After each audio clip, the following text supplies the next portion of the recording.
So here's what keeps me up at night. I want you to picture a woman named Maria. She's 43, lives in a small town in Mississippi, works 2 jobs, hasn't seen a doctor in 3 years because the nearest clinic is a 90-minute drive and she can't take the time off. One day she starts feeling a lump, and by the time she finally gets in to see someone, the cancer has spread to her lymph nodes. Stage 3. And the thing that makes this story unbearable is that an AI running on a tablet could have flagged that mass months earlier from a basic scan at her local pharmacy. So when people ask me whether AI should be part of medicine, I don't think about robots in white coats. I think about Maria, and I think about how the system we have right now already failed her long before any algorithm got involved. And I hear that story and my gut reaction is the same as yours: something has to change. But here's where I pump the brakes. Because every time we talk about AI in medicine, we tell the story of the person it could have saved, and we skip right past the person it might destroy. There was a widely used algorithm in American hospitals, deployed at scale, trusted by administrators. And it was systematically telling doctors that black patients needed less care than white patients with the same conditions. Not because anyone programmed it to be racist, but because it used healthcare spending as a shortcut for health needs, and black Americans historically had less spent on them. The machine looked at a legacy of inequality and said, these people are fine. They weren't fine, they were just ignored. That's a devastating example, and I promise we're going to dig into it. But I think we need to start with why this conversation is even happening, because the numbers are genuinely shocking. And I don't think most people realize how broken the current system actually is. Agreed, let's lay it all out. Both sides, no holding back, because I think by the end of this, people are going to be surprised at where each of us ends up. I think you're right about that. Let's dig in. All right, so let me tell you about a study published in Nature that honestly changed the way I think about this. Researchers tested AI systems on mammograms, thousands of them, side by side with experienced radiologists who'd been reading scans for decades. And the AI reduced false negatives by roughly 9%. Now, 9% might sound modest if you're talking about, I don't know, fuel efficiency. But when you're talking about cancer diagnoses, 9% fewer missed cancers is an enormous number of women who get caught early instead of late, who get treatment instead of a death sentence. That's not incremental improvement. That's a generational leap in detection. And I'll be the first to admit those numbers are striking. But let me push back with a question that never gets asked in the breathless tech coverage. What about false positives? Because if an AI flags something suspicious that turns out to be nothing, you've just sent a healthy person into a spiral of biopsies, anxiety, sleepless nights, and invasive follow-up procedures that carry their own risks. The human cost of a false alarm is real, and it's almost never part of the headline. That's a valid concern, but here's the thing: the current system already has massive error rates that we just accept as normal. 12 million Americans are misdiagnosed every year. Let me say that again because it deserves to hang in the air. 12 million. That's roughly 1 in 20 patients walking out of a doctor's office with the wrong answer. Some of those errors are minor, sure, but a meaningful chunk of them are catastrophic. Missed cancers, overlooked heart conditions, infections mistaken for something benign. We've normalized a level of diagnostic failure that would shut down any other industry overnight. So your argument is that the current system is so bad that even a flawed AI would be an improvement. I actually think there's something dangerous in that framing because it sets the bar unbelievably low. We shouldn't be asking whether AI is better than an exhausted doctor at 3 in the morning. We should be asking whether we've built a healthcare system that exhausts doctors in the first place. And whether throwing algorithms at the problem lets the people who created that mess off the hook entirely. And I hear you on the systemic critique. I really do. But let me bring in the rural dimension because this is where it gets impossible to argue against at least some role for AI. There are villages, real places, not hypotheticals, where the nearest doctor is 100 miles away. Communities in rural India, in sub-Saharan Africa, in parts of the American South where a specialist is a luxury most people will never access in their lifetime. An AI diagnostic tool running on a $500 tablet could screen patients in those places tomorrow. Not perfectly, not without error, but it's the difference between some medical insight and absolutely none. And I actually agree with you there more than you might expect. The rural access case is compelling, but I want to plant a flag on something important. We're talking about exporting AI diagnostics to populations that have the least power to push back when it goes wrong. If an algorithm misdiagnoses a patient at Johns Hopkins, that patient has lawyers, insurance, recourse. If it misdiagnoses a farmer in a remote village, who does that person call? There's a pattern in tech where we test our most experimental tools on the people with the fewest protections, and we call it access.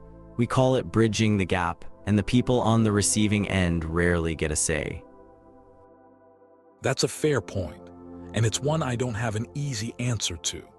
But I also think there's something deeply uncomfortable about telling a mother whose child is sick that we had the technology to help, but we decided not to send it because the regulatory framework wasn't perfect yet. I don't know how to reconcile those two things, and honestly, I'm not sure anyone does.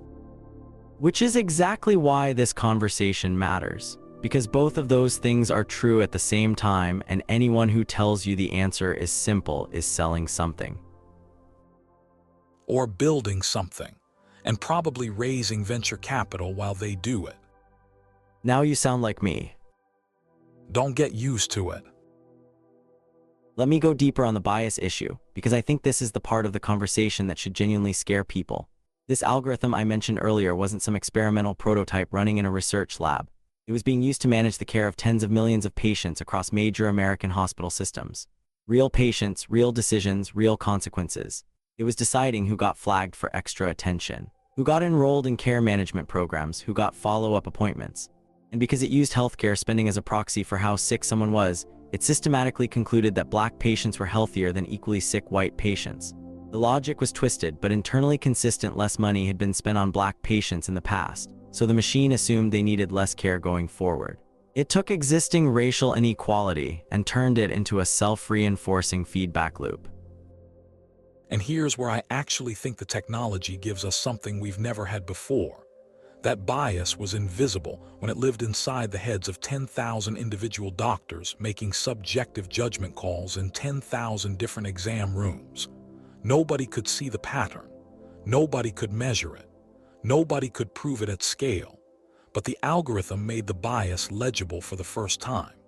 It turned a diffuse, deniable problem into something you could point at and say, look, right here, this is what systemic racism looks like in healthcare, and here are the exact numbers. You can audit an algorithm. You can retrain it. You can quantify its bias mathematically and then fix it.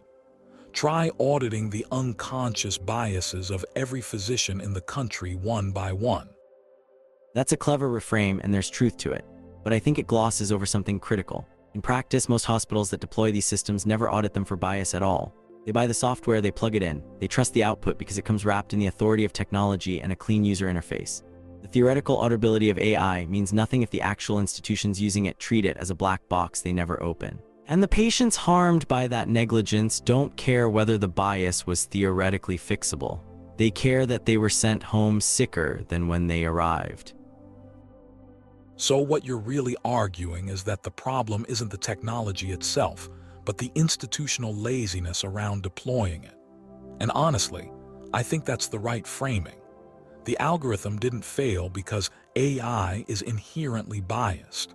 It failed because the people who built it chose a lazy proxy variable, and the hospitals that deployed it never bothered to check what it was actually doing.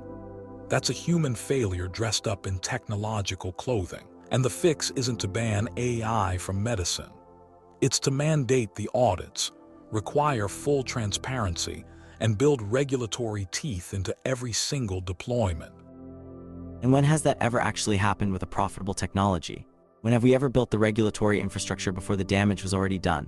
We didn't do it with social media. We let it rewire the brains of an entire generation of teenagers before anyone asked whether that was okay.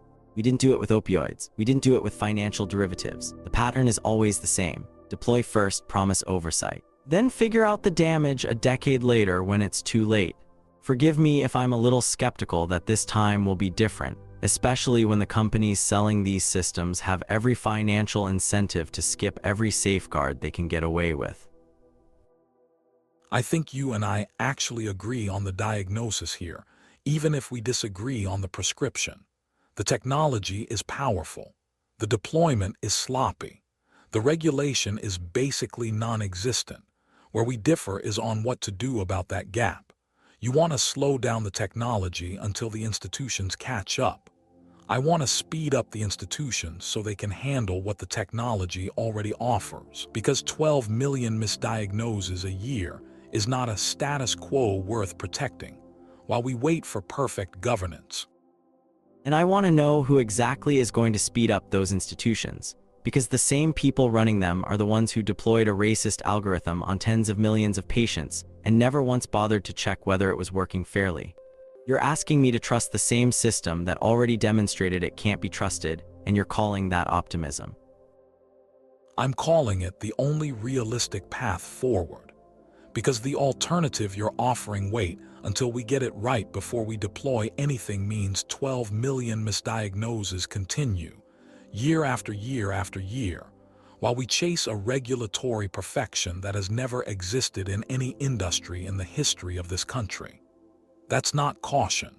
That's paralysis with a conscience. Or it's the last chance to get this right before the machines are so embedded in the system that there's no going back. Because that's the thing about institutional adoption. Once a hospital has spent $50 million on an AI diagnostic platform, they're not pulling it out because somebody published an uncomfortable paper about bias. The economics of sunk costs will protect bad technology, just like they've protected every other bad investment in healthcare history. That's actually a really good point. And it's why I think the window for building the right framework is narrower than most people realize. We're not arguing about whether AI enters medicine. It's already there. The argument is about whether we shape how it enters, or whether we just let it happen and clean up the mess later. Let me take us somewhere more personal for a second, because I think we've been living in the world of statistics and systems, and we're missing something essential about what medicine actually is. The average doctor's visit in America is about 15 minutes, just 15 minutes. And studies show that nearly half of that time, the doctor is staring at a computer screen, entering data, clicking through electronic health records, navigating insurance codes. So picture it, you're sitting there in a paper gown, vulnerable, maybe scared, and your doctor is typing. Now imagine an AI handles all that data entry, all that pattern matching, all that record keeping behind the scenes. Suddenly your doctor has 15 minutes to actually look at you, to ask the questions that matter, to notice that you seem anxious about something you haven't said yet. That's not replacing the human element. That's rescuing it from the bureaucracy that's been strangling it. And that is genuinely the most persuasive thing you've said all night, because it completely flips the narrative. Instead of AI versus doctors, it's AI freeing doctors to be more human. I love that vision, but here's what worries me about it. When has a hospital administrator ever looked at a tool that increases efficiency and said, wonderful, now let's give doctors more time with patients? What actually happens every single time is they say, wonderful. Now we can see more patients per hour and cut staff. The efficiency gains get captured by the system, not by the patient. And the doctor who was supposed to get her 15 minutes back instead gets told to see 40 patients a day instead of 30. That's not a pessimistic prediction. That's the documented history of every efficiency tool ever introduced into American healthcare. That's a real danger, and I won't pretend it isn't. But I think you're making an argument against how capitalism interacts with healthcare, not against AI itself. The technology creates the possibility of better, more humane care. Whether that possibility gets realized depends entirely on the people who run the institutions. And that's been true of every tool in the history of medicine. Antibiotics could have transformed public health overnight if they'd been distributed equitably from day one. Instead, we got pharmaceutical companies charging whatever the market would bear. The fault wasn't with the penicillin. And yet the patient who can't afford the penicillin is just as dead, regardless of whose fault it is. At some point, you have to stop separating the technology from the system it's deployed in, because they are not separate. They are the same thing. An AI diagnostic tool that only works well for people with good insurance and access to top hospitals isn't a medical breakthrough. It's a luxury product with a lab coat on. And I think that's something the tech optimists consistently refuse to engage with. Honestly, the enormous gap between what a technology can do in a controlled research setting and what it actually does in a world shaped by profit margins and power structures. Which brings us back to the question that nobody seems to want to answer head on. Who is responsible when the AI gets it wrong? Because right now, today, if your doctor misses a diagnosis, there's a well-established framework for accountability. Imperfect, sure, but it exists. Malpractice laws, medical boards, licensing requirements, peer review. If an algorithm misses the same diagnosis, who do you hold accountable?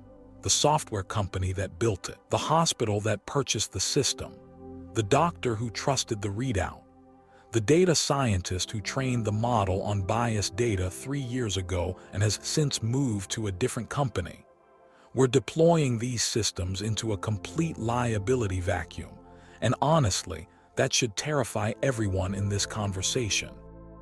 And that actually does terrify me. I'm not going to pretend the liability question isn't real, because it is. But let me flip it one more time. When a human doctor misses something that an AI system would have caught, and we know that happens constantly, it's baked into the 12 million misdiagnoses number we keep coming back to. Is that doctor liable for not using the tool that was available? Are we getting to a point where failing to deploy AI in clinical settings becomes its own form of negligence? Because that question is coming at us whether we're ready for it or not. So here's where I land on this, and I genuinely don't think it's a comfortable place for either of us. I actually think AI will save more lives than it harms. The math on 12 million misdiagnoses a year is just too overwhelming to hand-wave away. The rural access case is too compelling to dismiss. But I also think the people pushing hardest for rapid deployment are the ones who stand to profit from it, not the ones who will suffer most from its failures. The technology is extraordinary. The institutions wielding it are the same ones that gave us every other healthcare scandal of the last 50 years. I trust the algorithm more than I trust the system around it, and that might be the scariest sentence I've ever said out loud. And I land somewhere that might sound strange coming from the skeptic in this conversation, but I actually don't think the answer is to slow down the technology. I think the answer is to build the guardrails at the same speed. Mandatory bias audits before any AI system is allowed to touch a patient. Transparent performance data published publicly for every algorithm in clinical use. A hard legal requirement that AI assists doctors rather than replacing them, with real consequences for violations. And accountability structures with teeth that can't be outsourced to a software license agreement buried in fine print. If we can do all that, I think AI in medicine could be the most important advancement since vaccines. If we can't, we'll have handed the most powerful diagnostic tool in the history of healthcare to the same institutions that already fail millions of people every single year. And I'd add one more thing. Every conversation about AI in medicine needs to start with the patient, not the technology. Not the efficiency gains, not the profit margins, not the dazzling nature study results. Start with the person in the paper gown. Start with Maria in Mississippi, 90 minutes from the nearest clinic. Start with the black patient who got sent home by an algorithm that didn't think she was sick enough. Ask what they need. Ask what they're afraid of. Ask what would actually make their lives better. Because if we build this revolution around the technology instead of around the human being, we'll end up with a system that's faster and cheaper and smarter, and completely misses the point of why we practice medicine in the first place. I can drink to that, even if we disagree on almost everything else. Especially because we disagree on almost everything else. So let me tell you a story that sounds like science fiction, but isn't. In November of 2018, a scientist named He Jiankui stood up at a genetics conference in Hong Kong and told a room full of the world's top geneticists that he had done something no human being had ever done before. He had edited the DNA of 2 human embryos, twin girls, before they were born. He claimed he was trying to make them resistant to HIV. The room went dead silent, and then it went furious, because what He Jiankui had done wasn't just unprecedented. It was the one thing the entire global scientific community had essentially agreed you do not do. You don't edit genes that get passed down to future generations. You don't make permanent changes to human DNA that echo forward through every descendant those children will ever have forever. And he did it anyway in secret, without proper oversight or informed consent, and then announced it at a conference like he expected a standing ovation. And I want to be absolutely crystal clear about something before we go any further. What Lee Jiankui did was reckless, arrogant, and unethical, and he deserved every consequence he got, including the prison time he served. Nobody in the scientific community defends what he did, but here's what always gets lost in the outrage over that story. The technology he misused, CRISPR gene editing, has also done something genuinely miraculous. And I don't use that word lightly. Let me tell you about a woman named Victoria Gray, because her story is the other side of this coin, and it might be one of the most beautiful things modern science has ever accomplished. Go ahead, because I actually think her story is every bit as important as his, and we need both of them side by side to understand what we're really dealing with here. Victoria Gray lived in Forest, Mississippi. She had sickle cell disease, which means her red blood cells were shaped wrong, literally misshapen, crescent-shaped instead of round, clogging her blood vessels, and causing pain that she once described as being stabbed with knives from the inside out. She'd been hospitalized over and over her entire life, sometimes for weeks at a time. She couldn't hold her own children some days because the pain was too much to bear being touched. In 2019, she became the first person in the United States to receive a CRISPR-based gene editing treatment for sickle cell disease. Scientists took her own cells out of her body, used CRISPR to edit the genetic error that had tormented her since birth, and put the corrected cells back. And the pain crises stopped. Not managed with medication, not reduced to a tolerable level. Stopped. She went back to work. She held her children without wincing. She slept through the night for the first time in years. And that story honestly gives me chills every single time I hear it, because it's not abstract. It's not theoretical. It's a real woman with real children who got her life back because of a technology that didn't even exist a decade earlier. That's extraordinary. And Victoria isn't alone anymore. That's the part of this story that keeps getting bigger and more incredible. Dozens of patients have now been treated for sickle cell disease and beta thalassemia with gene editing therapies. The FDA approved the first CRISPR-based therapy in late 2023. This is not experimental fringe science happening in someone's garage. This is approved medicine, going through the same rigorous regulatory process as any drug on the market, and it is working. People who spent their entire lives in agony are waking up without pain for the first time. If that's not a miracle, I genuinely do not know what the word means. And here's the distinction I need everyone listening to understand, because it is the single most important line in this entire conversation. What they did for Victoria was something called somatic gene editing. They changed genes in her body, in her existing cells, and those changes stay with her. They do not get passed to her children. They do not ripple forward through future generations. Think of it like editing a copy of a document on your computer without changing the original template file. What Lee Jiankui did was something fundamentally different: germline editing. He changed the template itself. He altered DNA that will be copied into every single cell of those twin girls' bodies and then passed to every child they ever have, and their children's children after that forever. Those are two radically different things, and the entire conversation about gene editing falls apart the moment we blur the line between them. And I completely agree with that distinction, which is exactly why I get so frustrated when people use Lee Jiankui's recklessness to argue against the entire field of gene editing. Because right now, there is a broad and deeply held scientific moratorium on heritable germline editing in humans. The global scientific community looked at what Lee Jiankui did and responded with overwhelming, near-unanimous consensus: never again.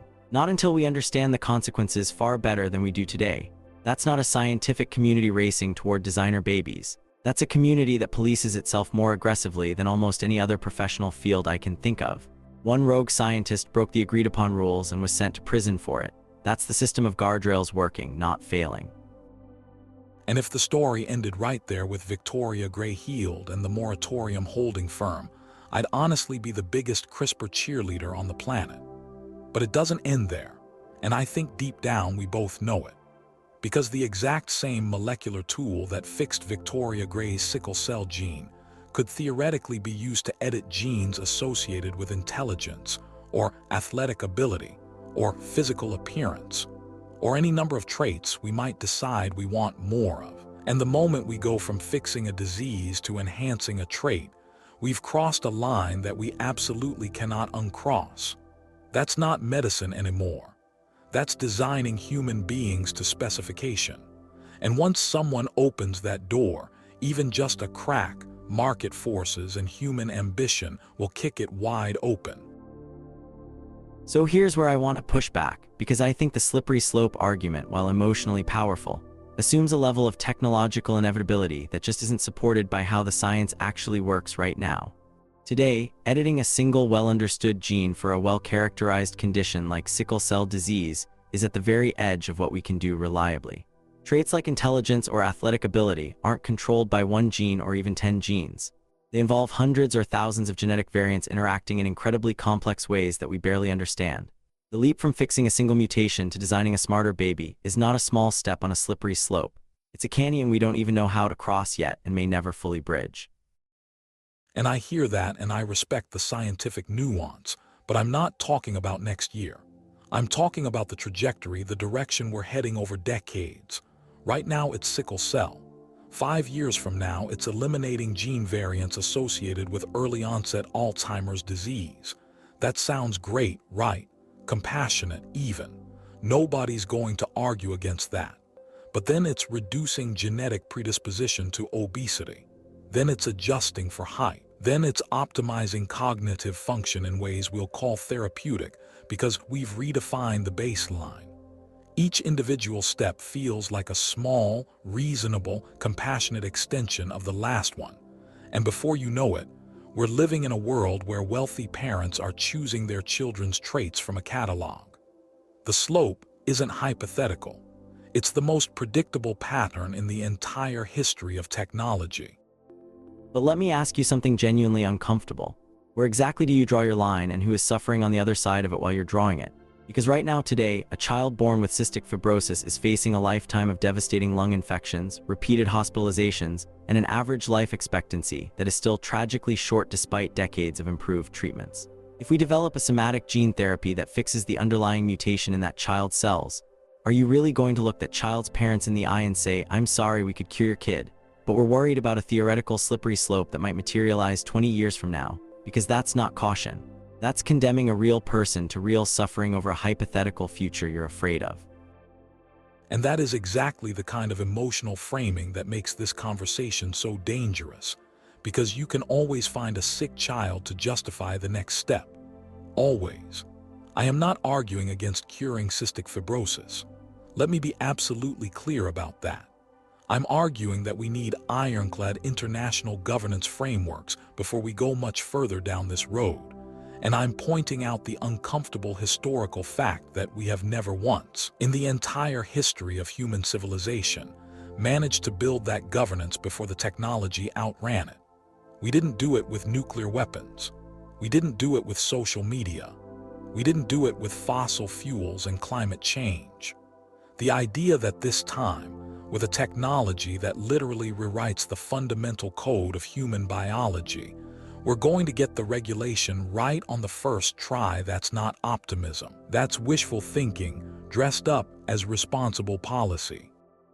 So your position boils down to this: because we failed at governance before, we should let children continue dying from diseases we now know how to cure.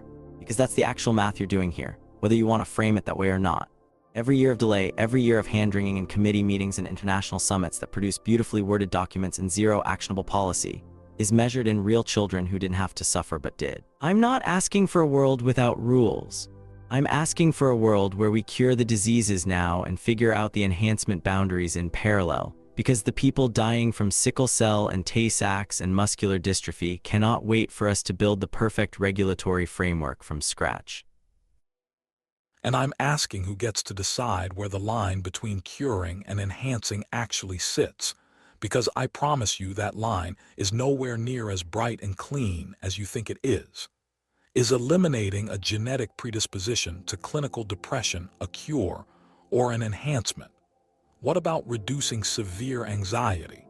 What about boosting immune function beyond what we'd consider normal human levels? Every single one of those sounds like compassionate medicine, until you step back and realize you're fundamentally redesigning what it means to be a baseline human being. The therapy enhancement distinction looks beautifully clean on a whiteboard and falls completely apart the moment it makes contact with reality.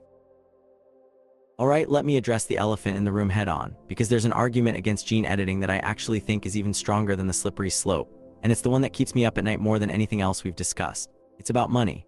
The first CRISPR therapy approved for sickle cell disease costs approximately $2.2 million per patient. $2.2 million for one single person. And here's what makes that number even more painful: sickle cell disease disproportionately affects Black communities, who are already the most underserved, most underfunded population in American healthcare.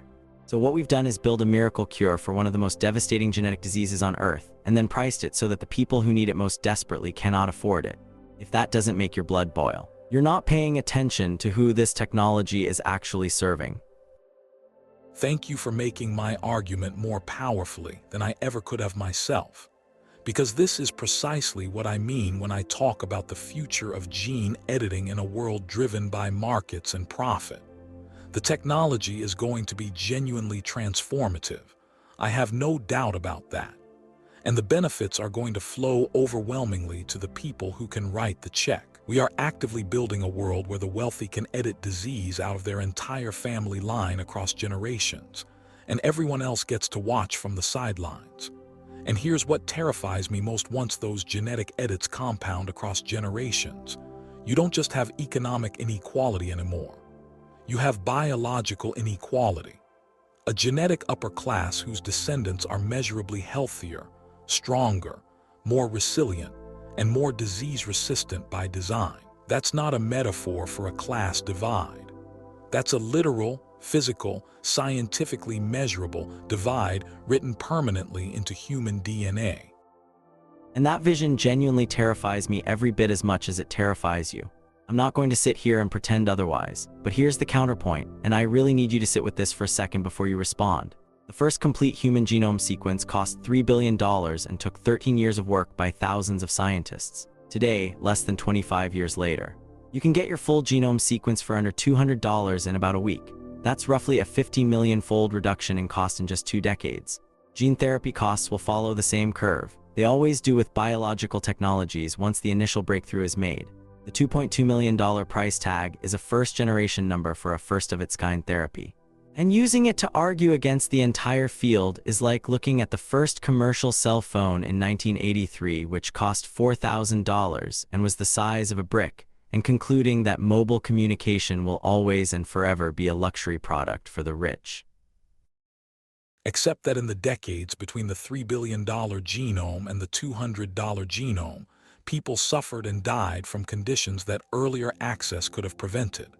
The cost curve eventually drops, sure, it always does, but eventually is a timeline measured in human lifetimes, and the people who fall into that gap, the ones who needed the cure before it became affordable, are always the exact same people.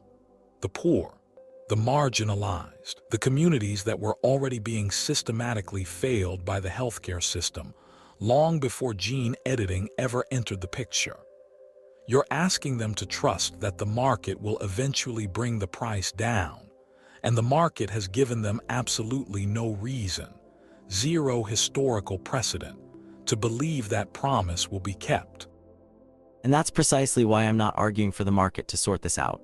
I'm arguing for the opposite: public funding on a massive scale, government-negotiated pricing from day one, international aid programs and manufacturing agreements that make these therapies accessible to every patient who needs them, regardless of their ability to pay. Because you're absolutely right, if we leave gene editing to the free market alone, we will end up with your biological aristocracy.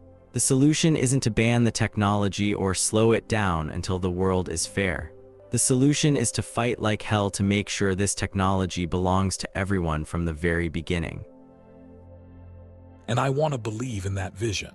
I genuinely, sincerely do. But then I look at insulin, a drug we've had for over 100 years, a drug that costs almost nothing to manufacture, And people are still dying in America right now today because they can't afford it. They ration their doses. They skip meals to pay for vials. They die alone in their apartments with empty insulin pens on the nightstand. The institutions that would need to ensure equitable access to gene editing are the exact same institutions that have catastrophically failed at equitable access for everything else in medicine for the last century. You're betting the future trajectory of human evolution on the hope that this time, somehow, the system will work differently. And you're betting that the alternative, doing nothing, waiting, is somehow better. So I have to ask you directly, what is your alternative? Keep the technology locked away until the world is fair. Because the world has never been fair, not once in all of human history. And waiting for it to become fair before we cure genetic diseases is really just another way of saying we're comfortable with children continuing to suffer as long as the suffering is distributed equally. I reject that framing completely. I would rather spend my energy fighting for universal access to a cure that exists than mourning the absence of a cure we were too cautious to develop in the first place. So let me try to find the ground we actually share, because I suspect there's more of it than the intensity of this conversation makes it seem. I believe CRISPR is one of the most important discoveries in the history of our species. Full stop. Victoria Gray's story makes me hopeful in a way that very few things in this world do. But I also believe with equal conviction that we are not ready for what comes next. The governance frameworks don't exist. The cost and access structures don't exist. The international consensus on where to draw the line between treating disease and enhancing traits doesn't exist. And history tells us, with brutal and unbroken consistency, that we will not build those things before the technology outpaces them. So I'm not saying stop.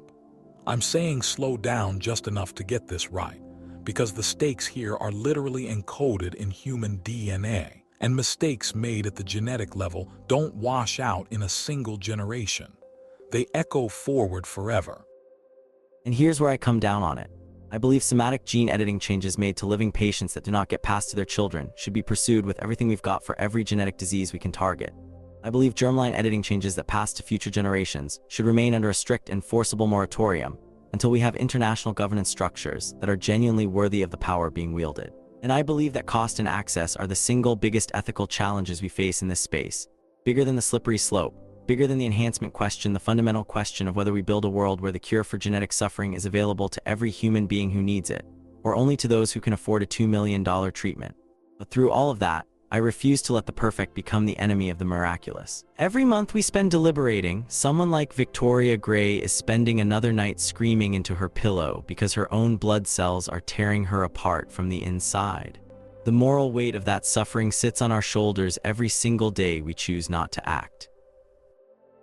I think you and I are going to be having this exact argument for the rest of our lives. And honestly, I think that's exactly how it should be. Because the moment either one of us wins this debate completely, something critically important gets lost.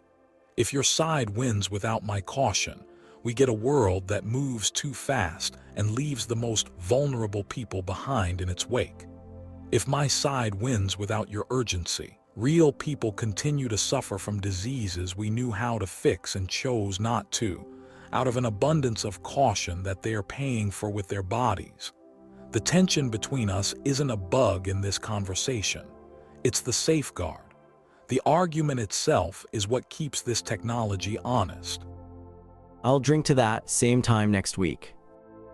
Same time next week. Bring better arguments. Bring better bourbon.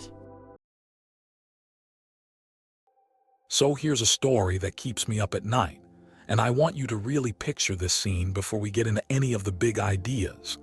It's March 18th, 2018, about 10 o'clock at night in Tempe, Arizona, and a woman named Elaine Herzberg is pushing her bicycle across a 4-lane road. She's not in a crosswalk, it's dark, and she's moving through a poorly lit stretch of highway. The kind of mundane, slightly dangerous thing that thousands of people do every single night in America without thinking twice about it. Now, there's a modified Volvo SUV coming toward her with Uber's logo on the side and a suite of sensors on the roof that cost more than most people's houses. And those sensors actually detect her 6 full seconds before impact. 6 seconds is an eternity when you're talking about computers that process data in milliseconds. But here's what happened. The system saw her and couldn't decide what she was. It cycled through its classifications, first calling her an unknown object, then maybe a vehicle, then maybe a bicycle, and in all that mechanical confusion, it never once hit the brakes because Uber had actually disabled the emergency braking system to make the ride smoother. Elaine Herzberg died right there on the pavement, and she became the first pedestrian ever killed by a self-driving car. That story, to me, is a perfect little parable about what happens when we hand life and death decisions to machines that can't even figure out whether they are looking at a person or a shopping cart. And I hear you, I really do. And I'm not going to sit here and pretend that story isn't horrifying, because it is. But I need you to hold that one tragedy in your mind and then let me put something else right next to it. Because on that same day, March 18, 2018, roughly 100 other Americans also died in car crashes. Not because of algorithms or sensor failures, but because of texting, drinking, falling asleep at the wheel, running red lights, and all the other incredibly human ways we manage to kill each other with 2-ton machines every single day. We just don't know their names because there was no tech company to put on the front page, no spooky robot angle for the evening news. The question I keep coming back to isn't whether self-driving cars are perfect. They obviously aren't. It's whether they need to be perfect or whether they just need to be better than us, and honestly, that is a very low bar to clear. All right, so let's talk about the numbers, because you're right that the numbers matter here, and I actually think they matter in ways that cut both directions. 40,000 Americans die on the road every single year. That's like a fully loaded 737 crashing every single day for 12 straight months, and all of us just collectively shrugging and getting back on the highway.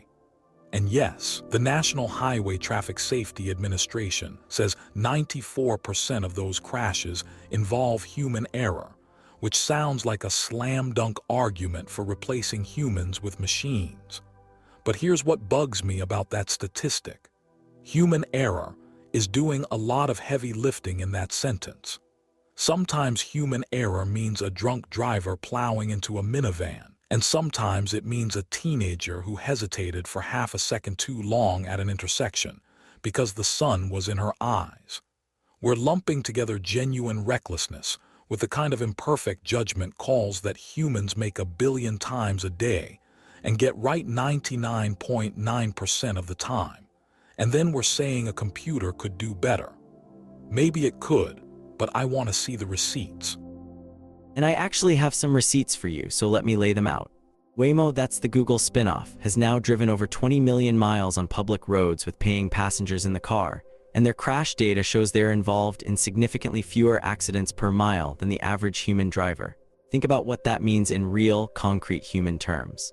More than 600 children under the age of 13 die in car crashes in this country every single year, 600 kids who never make it to high school, and the overwhelming majority of those crashes are caused by adult human drivers who were distracted or impaired or just made a mistake. If a self-driving system could cut that number even in half, we'd be saving 300 children's lives per year, and that's just one age group. I understand the instinct to focus on the cases where the machine fails, I really do. But every day we delay this technology to wait for perfection. Real people, real kids, are dying in crashes caused by human error that a computer would never have made. But the machine does fail, and when it fails in ways that are genuinely terrifying because there's nobody home behind the wheel. Let me tell you about Cruise, which is General Motors' big self-driving bet. They had Robotaxis operating in San Francisco, and in October 2023, one of their cars hit a pedestrian who had already been struck by a human-driven car and knocked into the Cruise vehicle's path. Now what happened next is the part that should make everyone's blood run cold. The car's algorithm, apparently confused about what was happening, decided to pull over, and in doing so it dragged the injured woman 20 feet down the road. But that's not even the worst part. The worst part is that Cruise showed regulators a version of the video that conveniently cut off before the dragging. And when the full story came out, California revoked their license to operate. So now we've got a company that builds machines that drag injured people down the street, and then tries to hide it from the people whose job it is to keep us safe.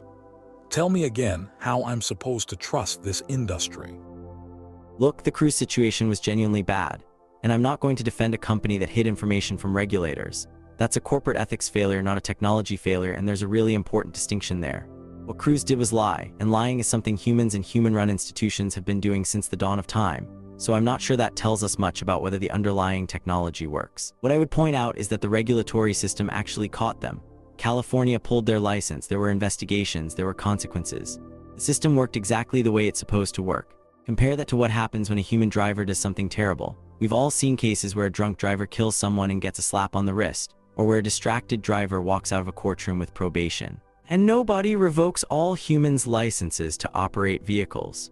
We hold the machines to a standard of perfection that we would never dream of applying to ourselves, and I think we need to ask ourselves honestly whether that double standard is saving lives or costing them.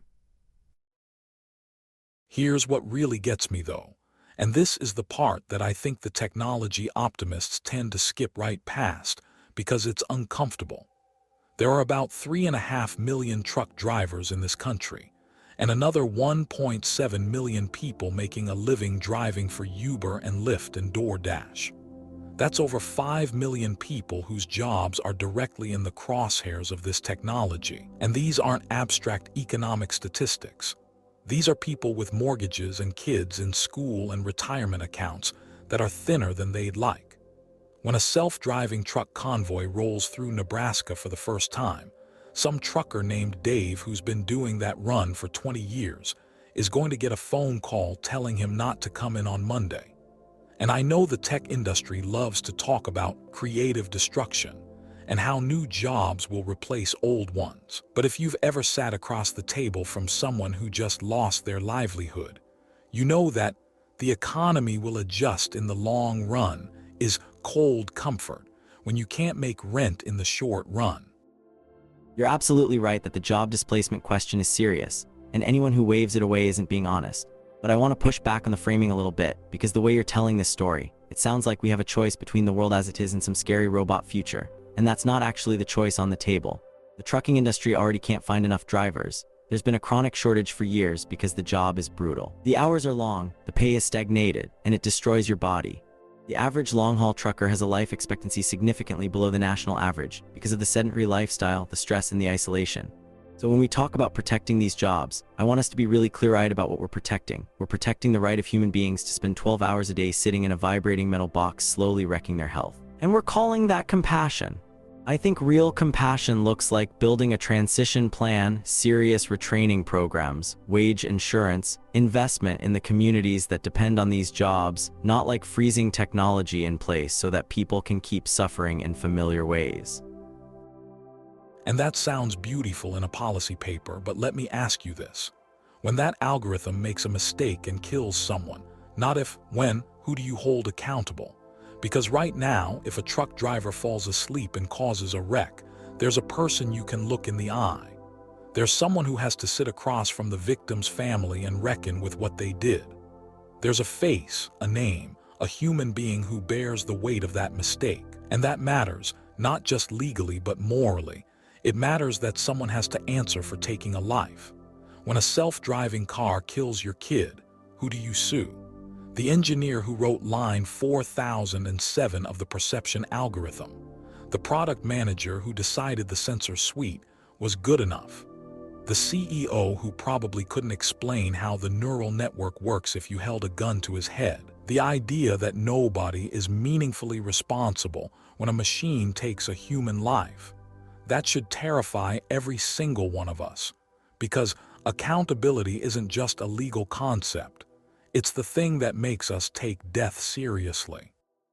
That's a powerful argument, and I feel the weight of it, but I want to gently point out that the accountability you're describing is already kind of fiction. When a 16-year-old gets killed by a drunk driver, sure, there's a face across the courtroom, but does that actually bring the kid back? Does the existence of someone to blame actually make the system safer? We've had human accountability for car deaths for 100 years. And we still lose 40,000 people annually. Maybe what we actually need isn't a face to blame, but a system that kills fewer people in the first place. And then we can figure out the accountability framework as we go, just like we did with every other transformative technology from aviation to medicine. So look, I'm not saying self-driving cars should never exist. I'm not a Luddite, and I can read the same data you can. What I am saying is that the pace matters, the oversight matters, and the humility matters.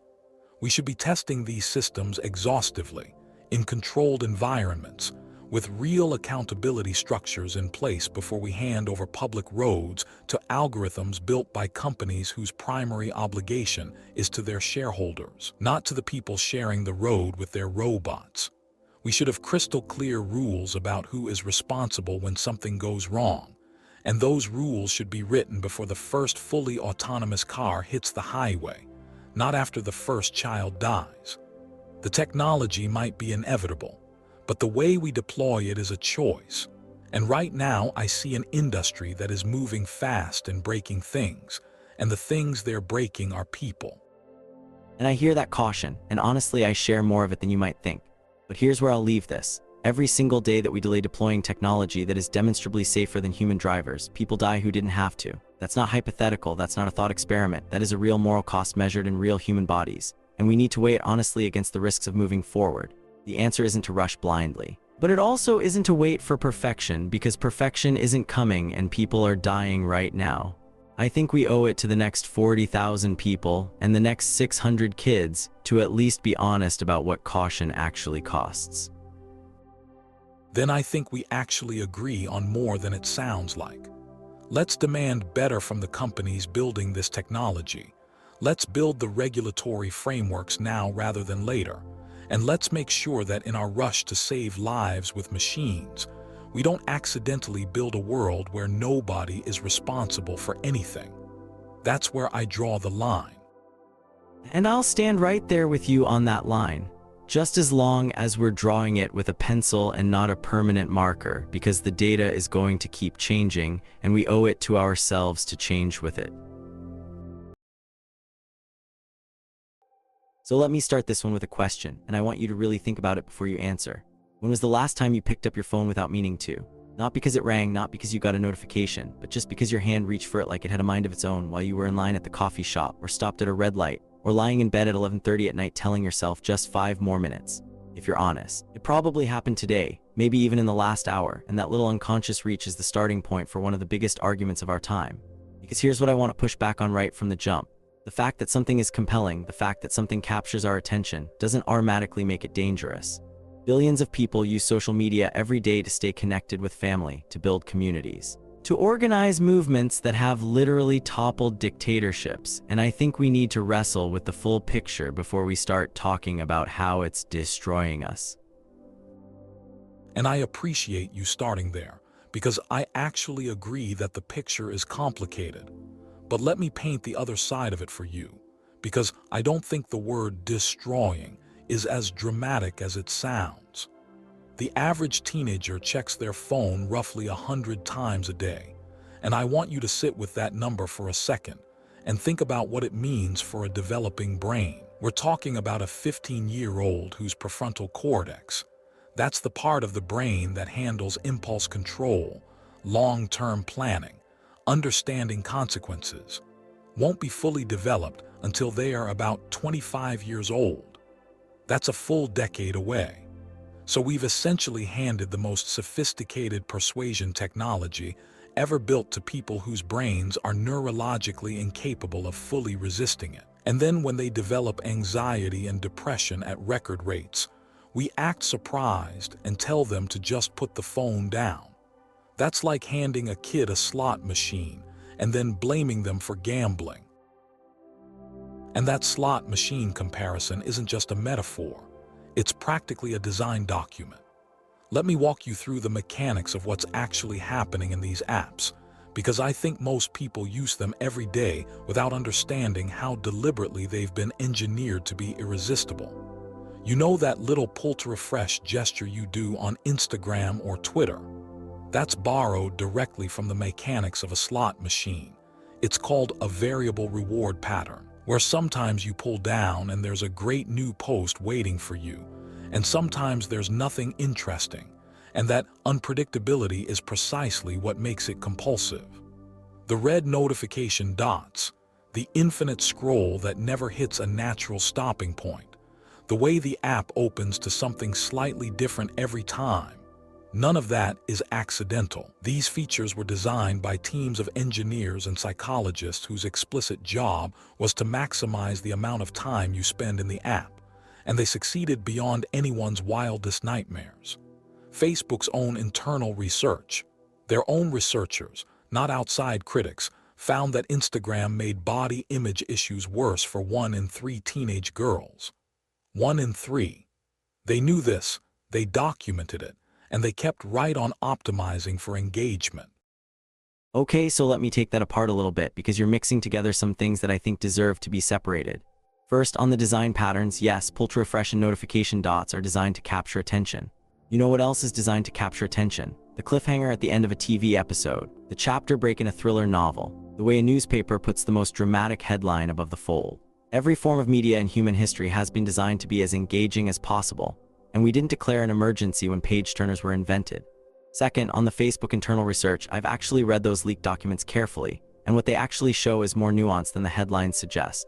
The finding was that among girls who already had body image issues, Instagram sometimes made those feelings worse. That's a real finding and it deserves attention, but it's a very different claim than Instagram causes body image problems. And I think the distinction matters because if we misdiagnose the problem, we're going to build the wrong solutions.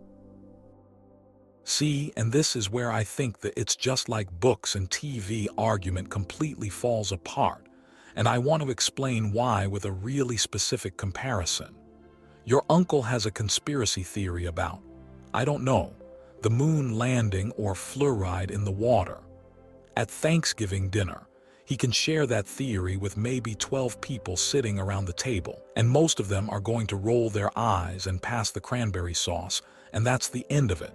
Natural social friction contains the spread of bad ideas. Now put that same uncle on Facebook and give him the ability to reach 12 million people, and suddenly we're in a completely different universe. The printing press is the comparison tech optimists always reach for. People panicked about the printing press too. And sure, they did. But you know what also happened after the printing press? A century of religious wars and propaganda on a scale that had never been possible before. The technology did eventually lead to an enlightenment, but it took 200 years and millions of dead people to get there. So forgive me if I'm not super reassured by the historical parallels. That's actually a really fair point about scale, and I'm not going to pretend the amplification factor doesn't change things because it does. But I want to offer a different set of stories, because I think we sometimes get so caught up in the doom narrative that we forget what this technology has actually made possible. The Arab Spring, whatever you think about how those revolutions ultimately turned out, was organized in large part through Facebook and Twitter by people living under genuine authoritarian regimes who had no other way to coordinate. The Me Too movement gave millions of women a platform to share experiences that had been systematically silenced for decades, and it fundamentally changed how our society thinks about power and accountability. Those aren't trivial things, those are historic shifts in human organization and justice, and they happened because social media gave ordinary people a megaphone that previously only belonged to the powerful. You can't just ignore that side of the ledger because the same tool also amplifies your uncle's moon landing theories. But here's where it goes from being a neutral amplifier to something genuinely corrosive. And I think this is the most important part of the whole conversation. Researchers at NYU did this fascinating study where they looked at how Facebook's algorithm decides what to show you. And what they found was that the algorithm systematically promoted content that triggered outrage. Not because Mark Zuckerberg sat in a room and said, "Let's make people angry," but because angry people engage more. They click, they comment, they share, they come back to see if anyone responded to their angry comment. And all of that engagement is what the algorithm is optimized to produce. So you end up with this perverse feedback loop, where the most divisive, inflammatory, emotionally manipulative content rises to the top not because it's true or important, but because it makes people feel something intense enough to keep scrolling. The algorithm doesn't know the difference between righteous anger and manufactured rage. And frankly, it doesn't care. It just knows that outrage keeps you on the platform. And keeping you on the platform is the only thing it was built to do. So here's what's interesting about that NYU research, because there's actually a follow-up that I think complicates the story in a really important way. Researchers ran experiments where they switched users from the algorithmic feed back to a simple chronological feed, just showing you posts in the order they were made, no algorithm picking what you see. And what they found was that users on the chronological feed were actually slightly less polarized in their views, which supports your point. And this is the key part, their overall engagement with the platform stayed roughly the same. They spent about the same amount of time scrolling, they just encountered a slightly less inflammatory mix of content. What that tells me is that the algorithm is a real problem worth fixing, but the underlying human desire to connect and consume and share, that's not something Facebook invented. They exploited a pre-existing need. And if we're going to fix this, we need to be honest that the demand side of this equation is just as important as the supply side. You can change the algorithm, but you can't change the fact that humans are social animals who crave stimulation and connection. And I'd agree that the algorithm is fixable in theory, but let me ask you this: who's going to fix it? Because the companies that build these algorithms make money when you're angry and engaged, not when you're calm and informed. Every dollar of advertising revenue that flows into these platforms is tied to attention, and outrage captures attention better than nuance.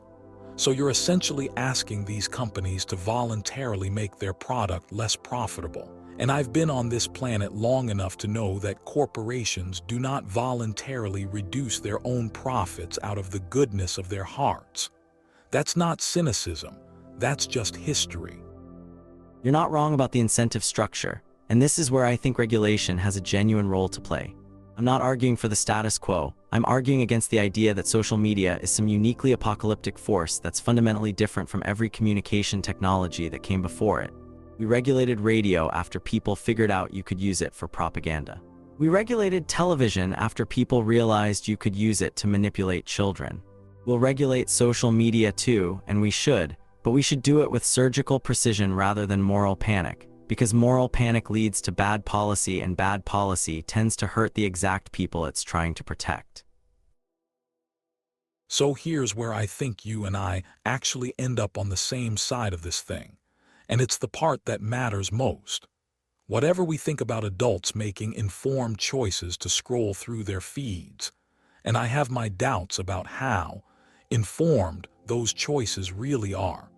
I think we both have to agree that children are in a fundamentally different category. A 13-year-old does not have the neurological capacity to make a free and informed decision about whether to expose themselves to an endless stream of algorithmically curated content, designed by some of the smartest engineers on the planet to be maximally addictive. We don't let 13-year-olds gamble. We don't let them buy cigarettes. We don't let them sign contracts. And the reason we don't is because we recognize as a society that kids need protection from things they are not yet equipped to handle. I genuinely do not understand why we treat social media differently. And I think in 20 years we're going to look back on this period the way we look back on the era when doctors prescribed cigarettes, with absolute disbelief that we let it happen. And look, this is the thing that frustrates me about how this debate usually goes. Because people assume that if you're pro-technology, you must be fine with 12-year-olds doom-scrolling TikTok until 2 in the morning, and that's just not where I am. I think kids need protection online, full stop. I think age verification should be robust. I think algorithmic recommendations should be turned off for minors. I think parents need better tools. And I think companies that knowingly design addictive features targeting teenagers should face real consequences. Where I differ from you is that I think we can protect kids without burning the whole thing to the ground. Social media has given a voice to isolated LGBTQ teenagers in small towns who had no one to talk to. It's connected kids with rare diseases to others who understand what they're going through. It's given young activists a platform to organize around climate change and gun violence in ways that were literally impossible a generation ago. The tool isn't the problem. The unregulated, profit-maximized, algorithmically turbocharged version of the tool is the problem, and those are different things. I hear you, and I agree that there are genuine benefits for young people. especially isolated and marginalized kids who find community online. But I keep coming back to the scale of the harm. We're not talking about a few kids having a rough time.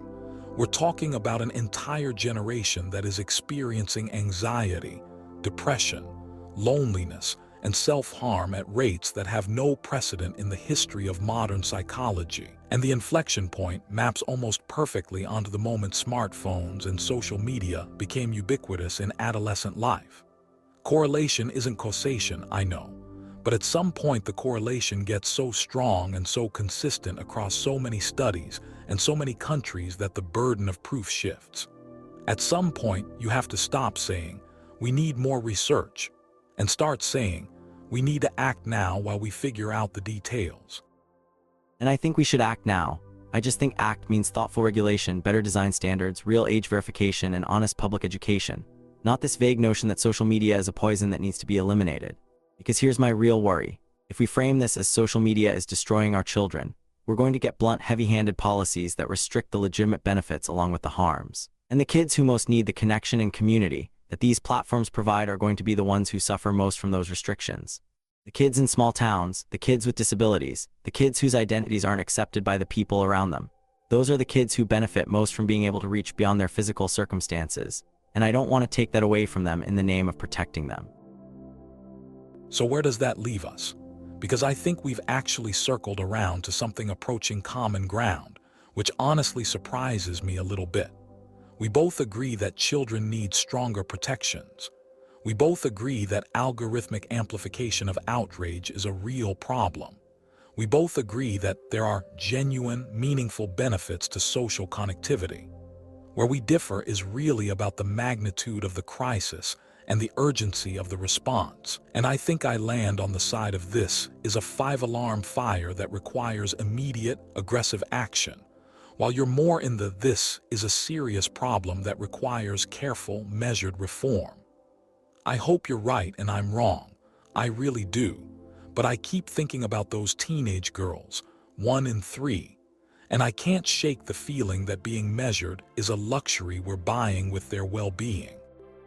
And I respect that urgency genuinely, because you're right that real people are hurting right now, and let's study it some more isn't a satisfying answer when your kid is suffering. I just want to make sure that in our urgency we don't lose sight of what makes this technology genuinely extraordinary.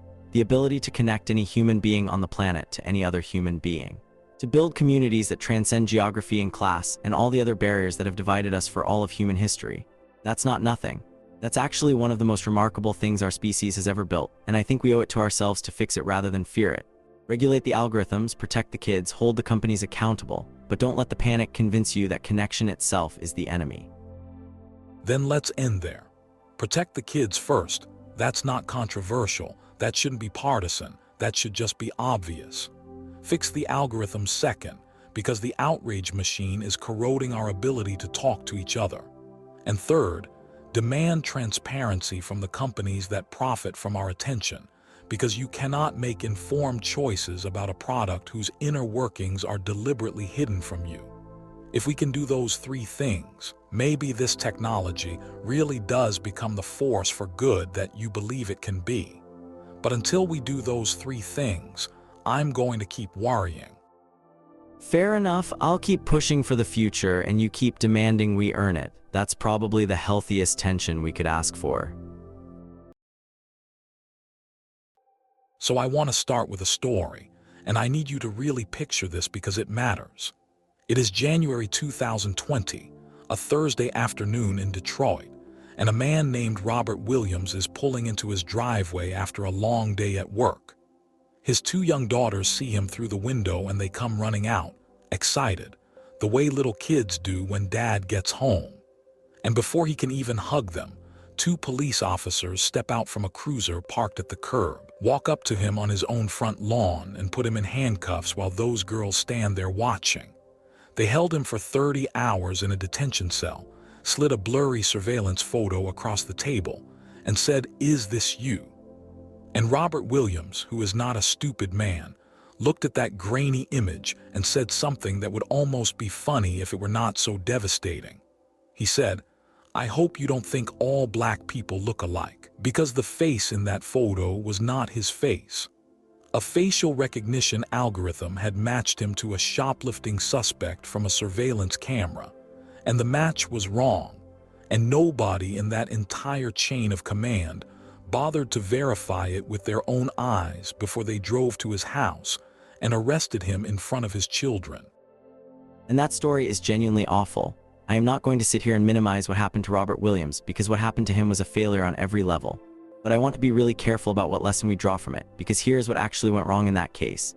It was not just the algorithm, it was the fact that the detectives treated a computer match as a confirmed identification instead of as a lead, which is what it is supposed to be. The technology flagged a possible match from a terrible image, and then human beings made the choice to skip every verification step and go straight to an arrest.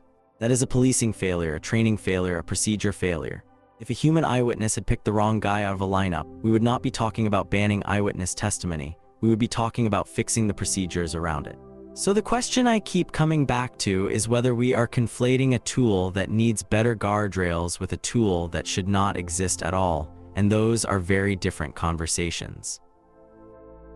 See, that reframing is exactly what worries me, because it puts the burden of perfection on every police department in every city and every encounter. And we know that is not how things work in practice. Robert Williams is not the only case. There have been at least 7 documented wrongful arrests tied to facial recognition in the United States. And those are just the ones we know about. The ones where someone had the resources and the knowledge to challenge what happened. How many people just took the plea deal because they could not afford to fight it?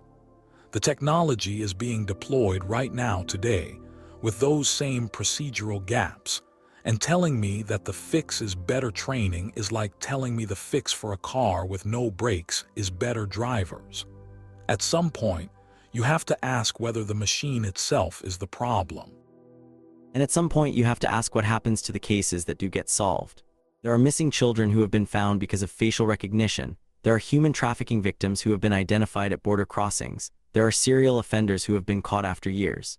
I'm not saying those outcomes justify what happened to Robert Williams, but I am saying that when we talk about banning this technology entirely, we need to be honest about what we are also giving up, because those families never make the headlines the same way. Okay, so let us zoom out from individual cases and talk about what this looks like at scale, because I think that is where the real terror lies.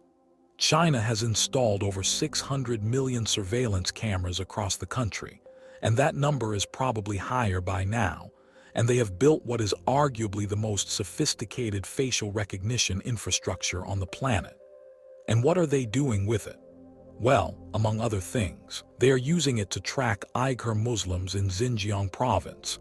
Cameras that specifically flag Uyghur facial features, that monitor who goes to mosque, who talks to whom, that feed into a system of mass detention that the international community has called a genocide.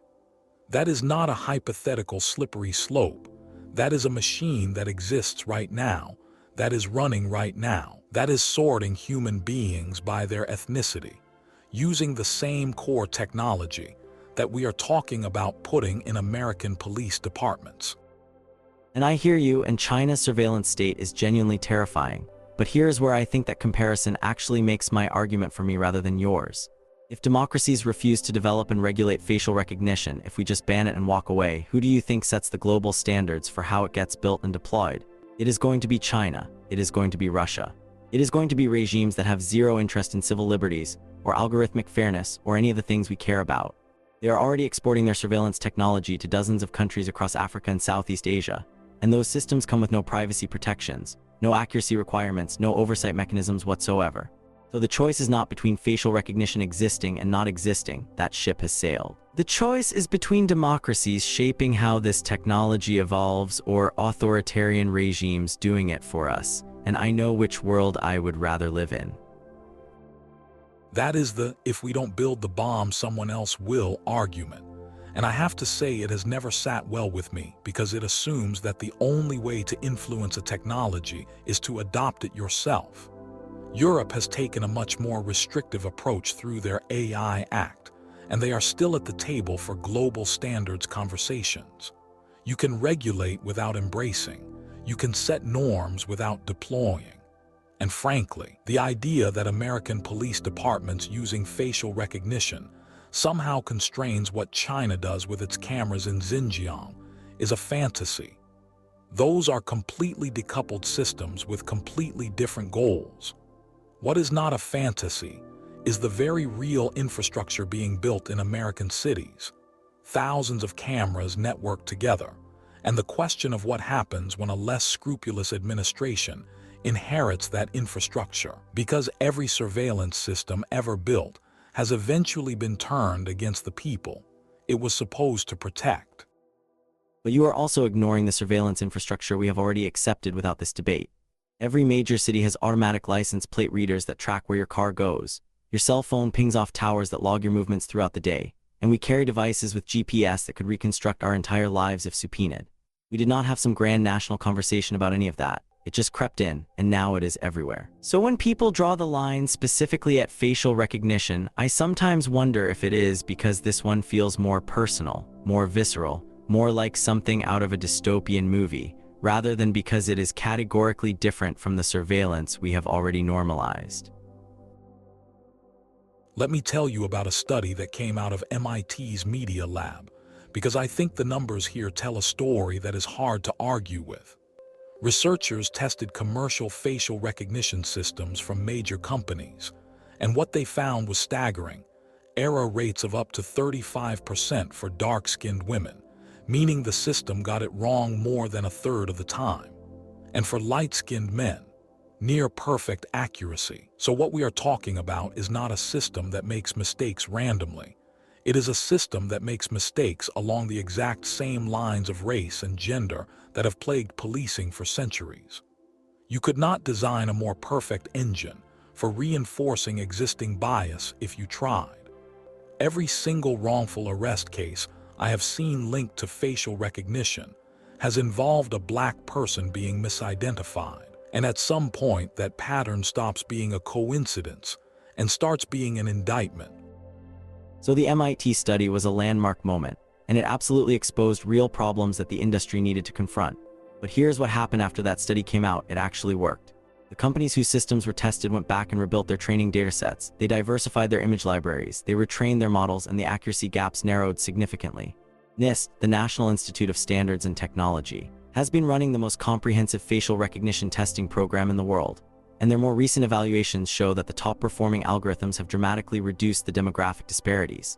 They have not eliminated them entirely, that is true, and I am not going to pretend otherwise. But the trajectory matters, because if we had banned the technology after the MIT study, we would never have seen that improvement. And the lesson I take from that is that pressure, transparency, and accountability can actually make these systems better in ways that matter. The trajectory matters, sure, but trajectory does not help Robert Williams when he is sitting in that cell. The improvement from 35% error to even 5% error still means that in a city like Detroit, with its demographics, you are going to have thousands of false matches if you run this at any real scale. And here is what really keeps me up at night. The people most likely to be misidentified are the same people who are already over-policed, who already have less access to legal representation, who already face an uphill battle in every interaction with the criminal justice system. You are layering a flawed technology on top of a flawed system and asking me to trust that the combination will somehow produce fair outcomes. Show me the jurisdiction where that has worked and I will reconsider. And I think you are imagining a deployment model that does not have to be the default. What if the rule is that facial recognition can never be the sole basis for any police action, that it can only be used to generate leads that must be independently verified through traditional investigation, and that every match has to be reviewed by a trained analyst before it goes anywhere? What if there are mandatory accuracy thresholds, mandatory demographic audits, mandatory reporting of every false match? I am describing regulations that do not exist yet in most places, and they should, but the absence of good regulation is not an argument against the technology, it is an argument for better governance. I want to talk about consent because I think this is the piece that gets lost in the accuracy debate. When you walk down a public street and a camera captures your face and runs it through a database, You have not consented to that identification. You did not opt in.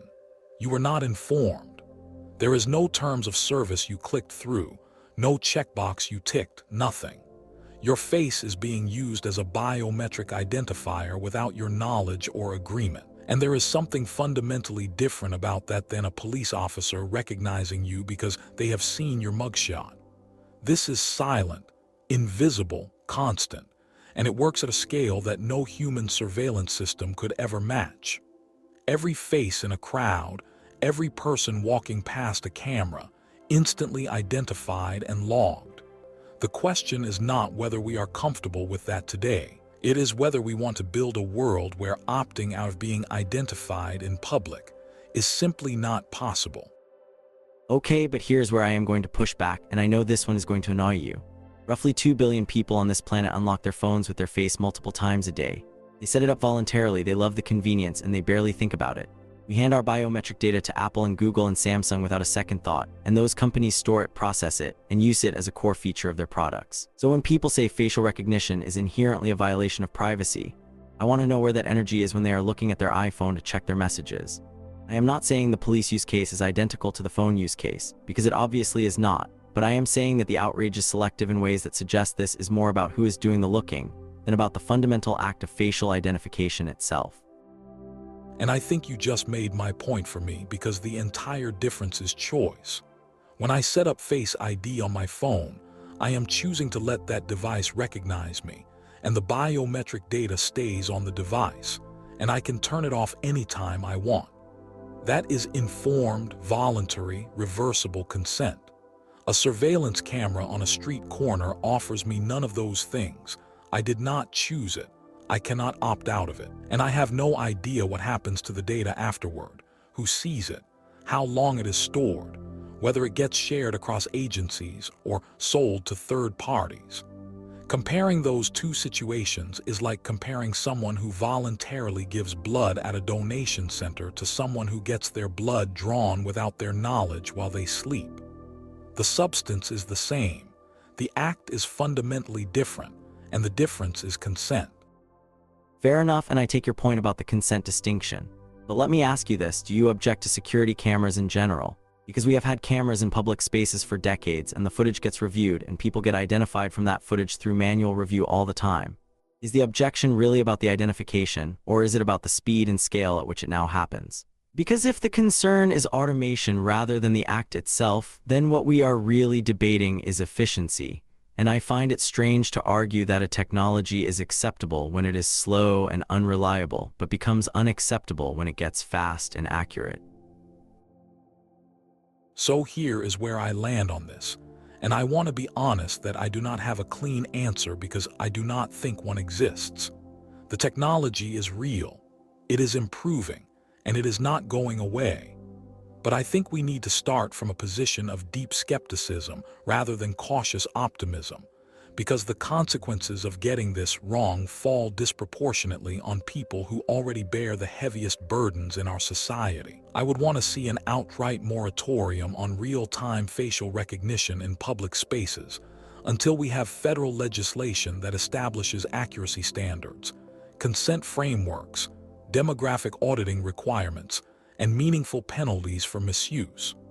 Not guidelines, not best practices, actual law with actual teeth. And I would want independent oversight that includes the communities most affected by this technology, not just technologists and police departments designing the rules for themselves. And I think a moratorium is actually a reasonable starting point for the conversation, as long as it is genuinely temporary and tied to specific legislative milestones rather than becoming a de facto permanent ban. Because here's what I worry about. I worry that the perfect becomes the enemy of the good, that we spend a decade debating federal legislation while the technology develops overseas without any of our input, and that by the time we re-engage, the global standards have been set by regimes that do not care about any of the values we have been arguing about. I want robust regulation. I want accuracy thresholds. I want demographic audits. I want consent mechanisms. I want all of it. But I also want us to acknowledge that a tool which can find missing children, identify victims of trafficking, and solve violent crimes has genuine value that we should not casually discard. The challenge is building a framework that captures that value while protecting the Robert Williamses of the world And I think that is hard but not impossible if we actually commit to doing the work. I hope you are right. But I think about those two little girls watching their father get handcuffed on his own lawn, and I cannot help feeling that we are running an experiment on real people's lives while we figure out the rules, and the people in that experiment did not volunteer for it.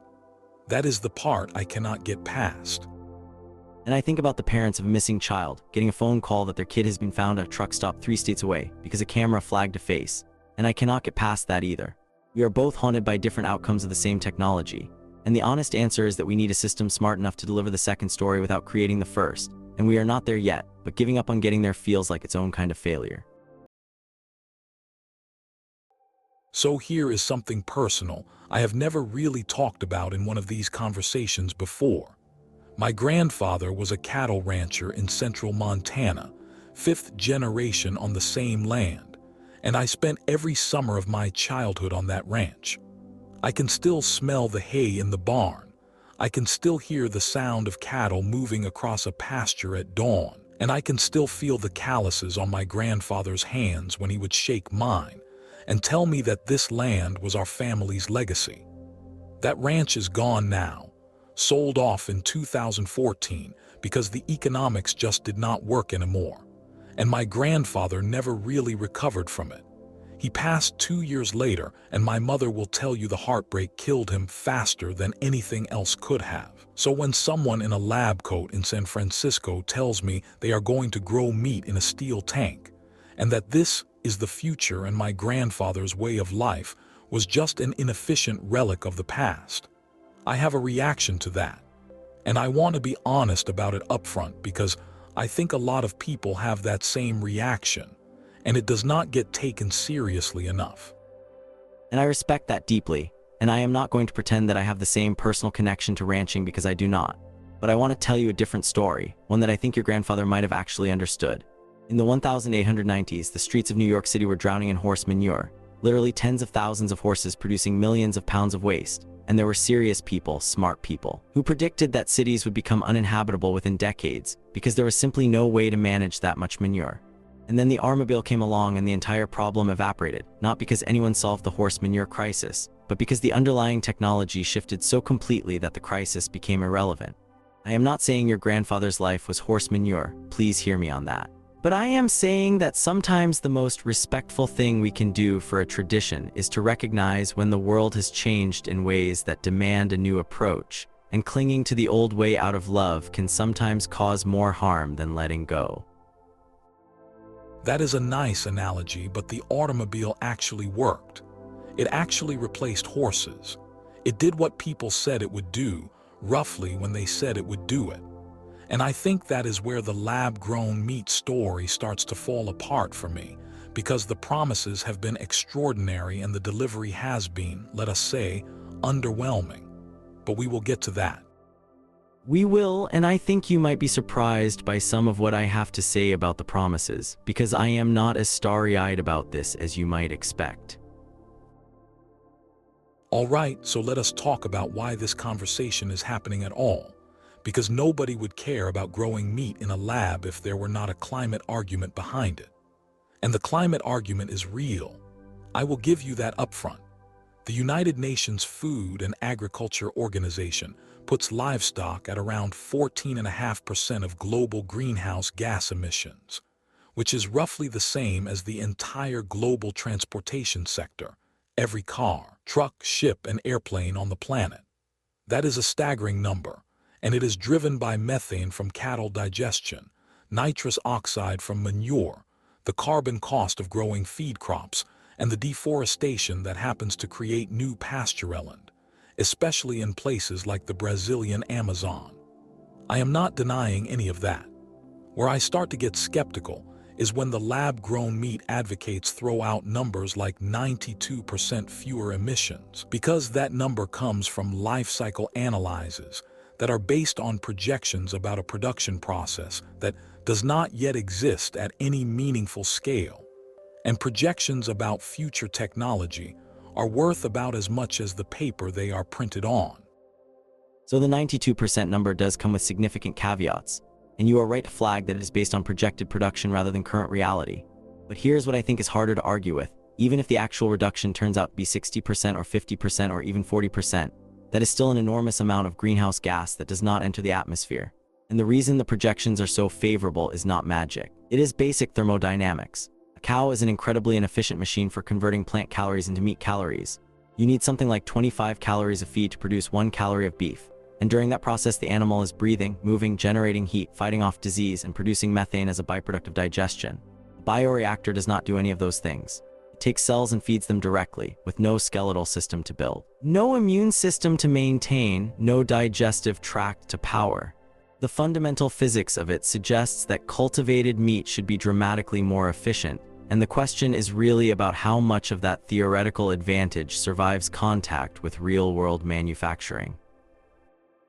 And I would add that the climate math has another side to it that the Silicon Valley pitch decks never mention, which is regenerative agriculture. There are ranchers right now today who are using managed grazing practices that actually sequester carbon in the soil, that rebuild grassland ecosystems, that increase biodiversity. Alan Savory has been making this case for decades, and while his specific claims are debated, the broader principle that well-managed grazing can be part of the climate solution rather than just the climate problem is gaining real scientific support. So when people present this as a binary choice between factory farming and lab meat, they are erasing an entire category of innovation that keeps human beings connected to the land and to their food in ways that I think matter for reasons that go beyond carbon accounting. Regenerative agriculture is beautiful, and I genuinely support it. But I need to be honest about the math. Global meat consumption is not falling. It is rising sharply, especially in developing economies where a growing middle class wants the diet that wealthy countries have enjoyed for decades. We are headed toward a world that needs to produce dramatically more meat than we produce today, and there is simply not enough land on this planet to do that regeneratively. The numbers do not work. Regenerative grazing requires more land per animal, not less, and we are already using roughly 30% of the Earth's ice-free land surface for livestock. So yes, regenerative agriculture should be part of the picture, absolutely. But it cannot be the whole picture unless you are willing to tell billions of people in the developing world that they do not get to eat the way Americans eat, and I am not comfortable with that argument. Okay, so now let us talk about promises, because this is where I really get fired up. The first lab-grown burger was produced in 2013 by Mark Post at Maastricht University, and it cost $330,000 to make a single patty. And I remember the coverage at the time. It was breathless. It was revolutionary. And the prediction was that within 5 to 7 years, we would see cost parity with conventional meat and widespread commercial availability by the early 20s. Well, it is now well past those deadlines, and we are nowhere close. The companies that raised billions of dollars in venture capital have largely failed to scale. Some have gone bankrupt, and the ones that are still operating are producing tiny quantities at prices that are still many multiples of conventional meat. So I have heard this song before. We were told autonomous cars would be everywhere by 2020. We were told fusion power was always 20 years away.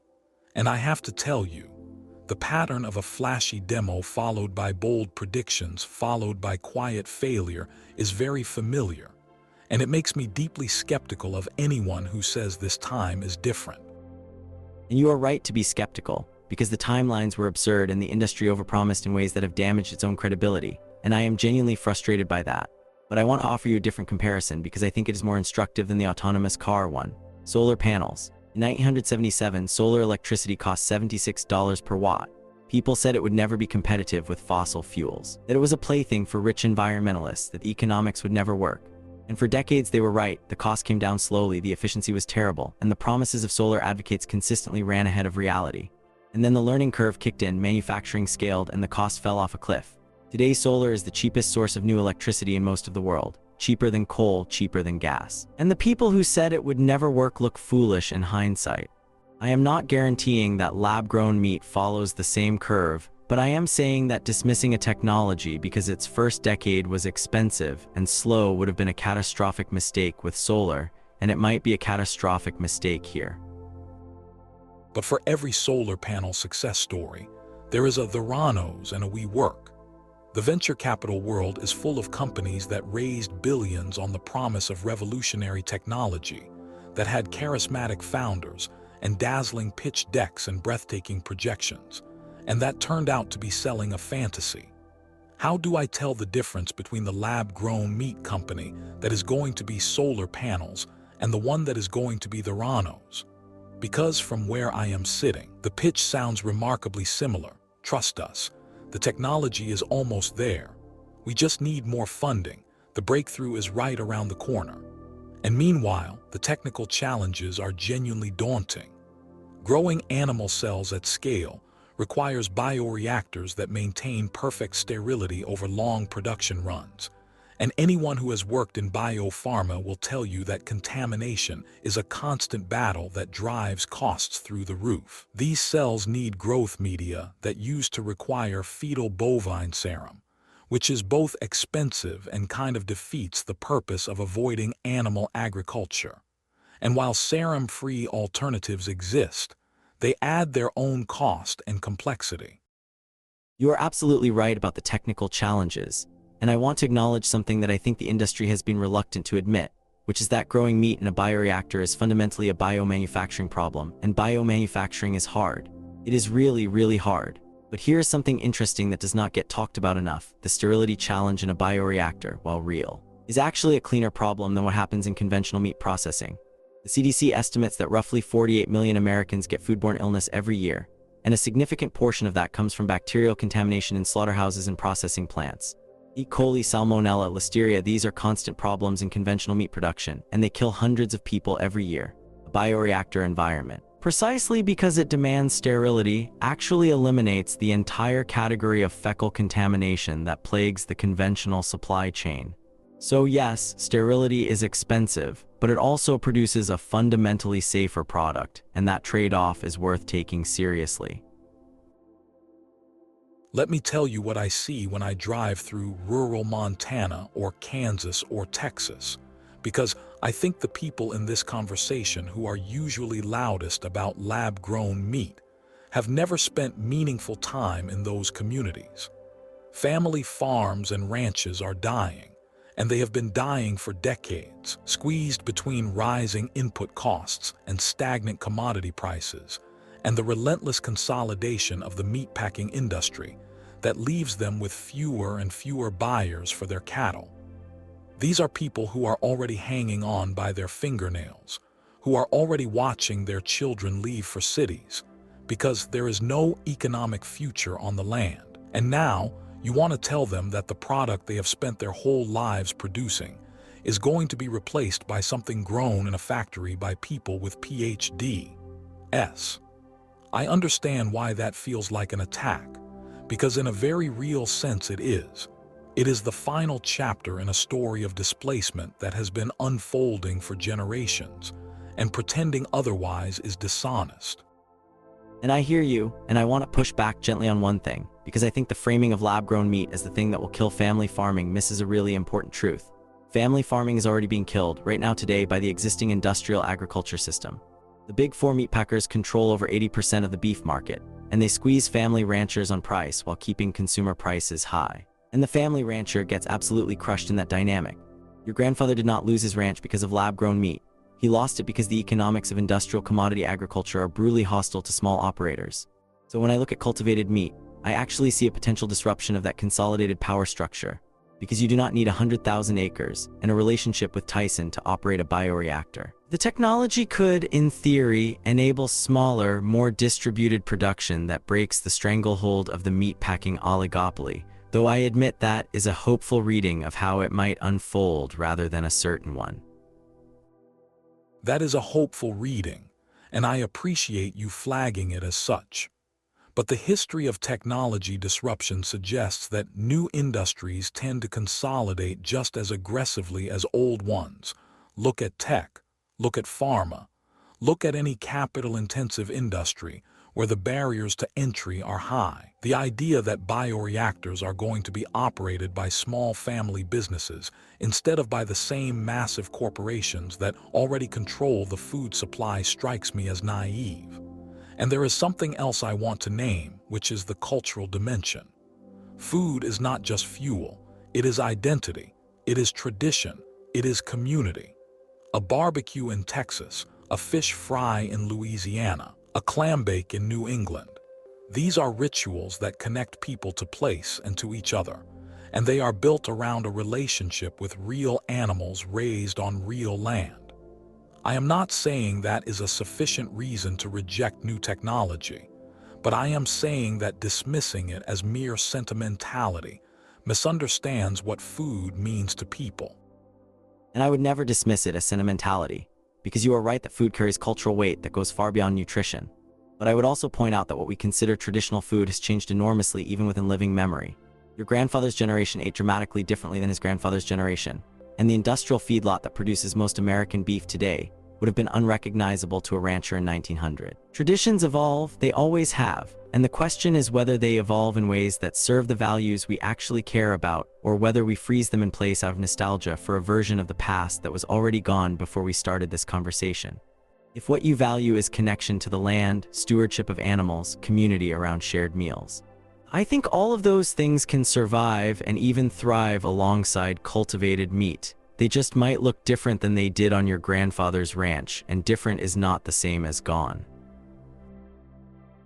So here is where I come down, and it might surprise you because I am not actually opposed to the research continuing. I think cultivated meat is a fascinating scientific project that might one day produce something genuinely valuable. And I do not want to be the person who stands in the way of innovation because I am too attached to the past.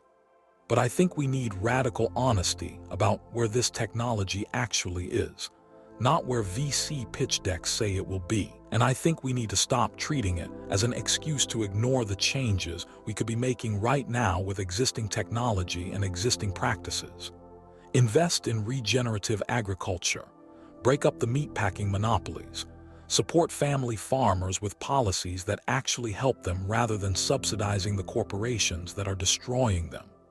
Do all of that today, and if lab-grown meat eventually delivers on its promises at scale, great. We can integrate it into a food system that is already healthier and more resilient. But betting the future of food on a technology that cannot yet feed a single city is a gamble I am not willing to take with the livelihoods of real communities. And I think that is actually a more reasonable position than you probably realize, because I agree with almost everything you just said. The mistake the cultivated meat industry has made is positioning itself as a replacement for conventional agriculture rather than as an addition to a diversified food system. We need regenerative ranching and lab-grown meat and plant-based alternatives and better food policy and reform subsidies. All of it simultaneously. Because the scale of the climate and food security challenge is so enormous that no single approach can solve it alone. Where I push back is on the timeline, because I think the urgency of the climate crisis means we cannot afford to wait for lab-grown meat to prove itself fully before investing heavily in its development. We need to be running multiple experiments at once, accepting that some will fail, and building the manufacturing infrastructure now so that when the technology does mature, we can scale it fast enough to actually matter. The planet is not going to wait for us to be comfortable. I just hope that in the rush to build the future, we do not lose sight of the people who are living in the present. My grandfather spent his whole life caring for land and animals, and he did it with a kind of quiet dignity that I have never seen replicated in a laboratory or a boardroom. Whatever we build next, I want it to carry some of that forward, because a food system that is efficient but soulless is not actually an improvement. It is just a different kind of failure. And I think the best way to honor your grandfather's legacy is to make sure that the next generation of people who care about food and land and animals has a viable future, whatever form that takes. Because the worst outcome is not that the food system changes, it is that it does not change fast enough, and the land your grandfather loved becomes uninhabitable because we were too sentimental to try something new. I would rather build something imperfect and keep improving it than preserve something beautiful and watch it burn. But I hear you, and I think this tension between honoring the past and building the future is the most honest place we can stand. So I want you to imagine something for a second. You wake up tomorrow and you cannot move. You can't move your arms, you can't move your legs, you can't turn your head, you can't speak.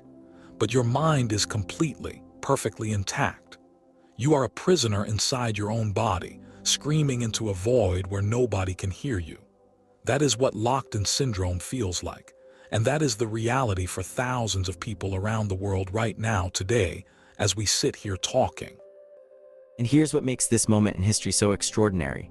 For the first time ever, we have a way to break people out of that prison. In January 2024, Neuralink implanted a chip in a young man named Nolan Arbaugh. Nolan was a 29-year-old who loved sports, loved life, and then one day he dove into a lake and hit something underwater, and just like that, he was a quadriplegic, paralyzed from the shoulders down. And now, with a chip the size of a coin embedded in his brain, this man is browsing the internet with his thoughts. He's playing chess online. He stayed up until 6 in the morning the first night because he finally, for the first time in years, could do something independently. And look, when I hear that story, I feel it. I genuinely do. That is a beautiful, moving thing. But here is what keeps me up at night, and I need you to hear me on this because I think people get so swept up in the miracle that they stop asking the harder questions. We are talking about putting a computer inside a human skull. We are talking about creating a direct digital interface with the most complex object in the known universe. And the company leading the charge is run by a man who has explicitly said the end game is not helping paralyzed people. The end game is enhancing healthy brains. That should make every single person listening very, very uncomfortable. Okay, but before we go down that road, and I promise we will, I think we owe it to the full picture to acknowledge that brain-computer interfaces are not some Elon Musk fever dream that appeared out of nowhere. Deep brain stimulation has been used for decades. Surgeons have been implanting electrodes into people's brains to treat Parkinson's disease, to stop epileptic seizures, to pull people out of treatment-resistant depression. Cochlear implants have been around since the 1980s. Over 1 million people on this planet are walking around right now with a computer implanted in their skull that lets them hear. We already crossed this bridge. We crossed it a long time ago.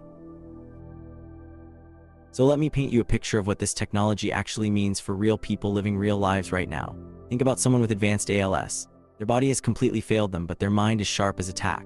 They have thoughts, feelings, jokes they want to tell, love they want to express, and they are trapped.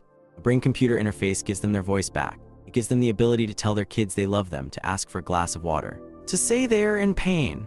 We are talking about restoring the most fundamental human capability there is, the ability to communicate, and I find it genuinely baffling that anyone would want to slow that down. I don't want to slow that down. Let me be crystal clear about something. I am not against helping Nolan Arbaugh. I am not against giving locked-in patients their voice back. If that were the full scope of what we were discussing, I would be the biggest cheerleader in this room. But that is not the full scope, and we both know it. Musk has said on the record multiple times that Neuralink's ultimate vision is symbiosis with artificial intelligence. He wants healthy people walking into clinics and getting chips put in their brains so they can think faster, access information instantly, maybe even communicate telepathically. That is a fundamentally different conversation than helping a paralyzed man play chess. And I want to push back on this idea that we should limit a technology's potential because the long-term vision makes us nervous. You know what also made people nervous? The idea that a deaf person could hear through a machine. Cochlear implants were hugely controversial when they first came out.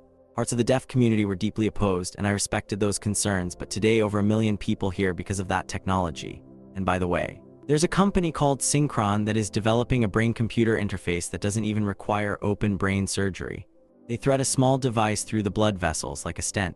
The risk profile is dramatically lower, and it is already showing real results. The field is not standing still. It is getting safer, less invasive, more accessible with each passing year. I hear you on Synchron, and honestly, I think their approach is genuinely promising precisely because it shows more caution and more respect for the complexity of what we're dealing with. But let me bring us to the part of this conversation that I think matters most, because the medical applications are not where the real danger lies. Here is the thing that should terrify everyone. When you put a computer in someone's brain, that computer generates data, neural data, patterns of thought, emotional states, memories being accessed, intentions being formed. Now ask yourself this question: Who owns that data? Does Neuralink own it? Does Elon Musk's company have the right to see what you're thinking? And before you say, obviously not, let me remind you what happened with every other technology company. They all said they'd respect your privacy. And then they sold your search history, your location data, your private messages to the highest bidder. Now imagine that same business model applied to your literal thoughts. Okay, so this is where I want to separate legitimate concern from science fiction panic. Right now, brain-computer interfaces can read very basic motor intention signals. We are talking about detecting that someone wants to move a cursor left or right. We are nowhere near reading complex thoughts, decoding memories, or interpreting emotions with any real fidelity. The idea that someone is going to hack into your Neuralink and rewrite your memories is, and I say this respectfully, not grounded in the current science. Could it happen in 50 years? Maybe, but 50 years ago we didn't have the internet, so predicting what we'll need to regulate that far out is a fool's errand. And 50 years ago, nobody predicted that a device in your pocket would know more about you than your spouse does, but here we are. You're making my argument for me. The time to think about these protections is before the technology is ubiquitous, not after. Let me ask you a very specific question. Let's say neural interfaces become common. Should a court be able to issue a warrant to read your brain data? If you were suspected of a crime, should the government be able to subpoena your neural records the way they can subpoena your emails today? Because that is not science fiction. That is a legal question that is going to land on a judge's desk within our lifetimes, and we have no framework for it. And I agree we need that framework. I am not arguing against regulation or legal protections, but I want to point out something important about how we handle the privacy conversation. Every single transformative technology has raised the exact same fears. When telephones were invented, people were terrified that the government would listen to their calls, and they were right to worry, and we built wiretapping laws. When the internet came along, people were terrified about digital surveillance, and they were right to worry, and we've been building, imperfectly but genuinely, privacy frameworks ever since. The answer has never been to stop the technology. The answer has always been to build the legal and ethical scaffolding alongside it. So here's what gets me about the enhancement argument, and this is where I think the optimistic vision falls apart completely. Let's say in 20 years, brain-computer interfaces work beautifully. They make you think faster, remember more, process information at superhuman speeds. Who gets that first? Who gets the best version of it? The answer, like it always is rich people. And we're not talking about the kind of inequality where some people have nicer phones than other people. We are talking about a world where certain human beings are cognitively superior to others because they could afford an upgrade. You want to talk about a gap between the haves and the have-nots. This isn't a wealth gap. This is a species gap. You are literally creating two different tiers of human capability, and that is a moral catastrophe that no amount of "it'll get cheaper eventually" can wave away. And I think that concern is powerful and worth taking seriously, but I also think it ignores the actual pattern of how technology distributes over time. Calculators used to cost thousands of dollars. Now every kid has one in their pocket for free. Smartphones were luxury items 15 years ago, and now there are more smartphones on Earth than toothbrushes.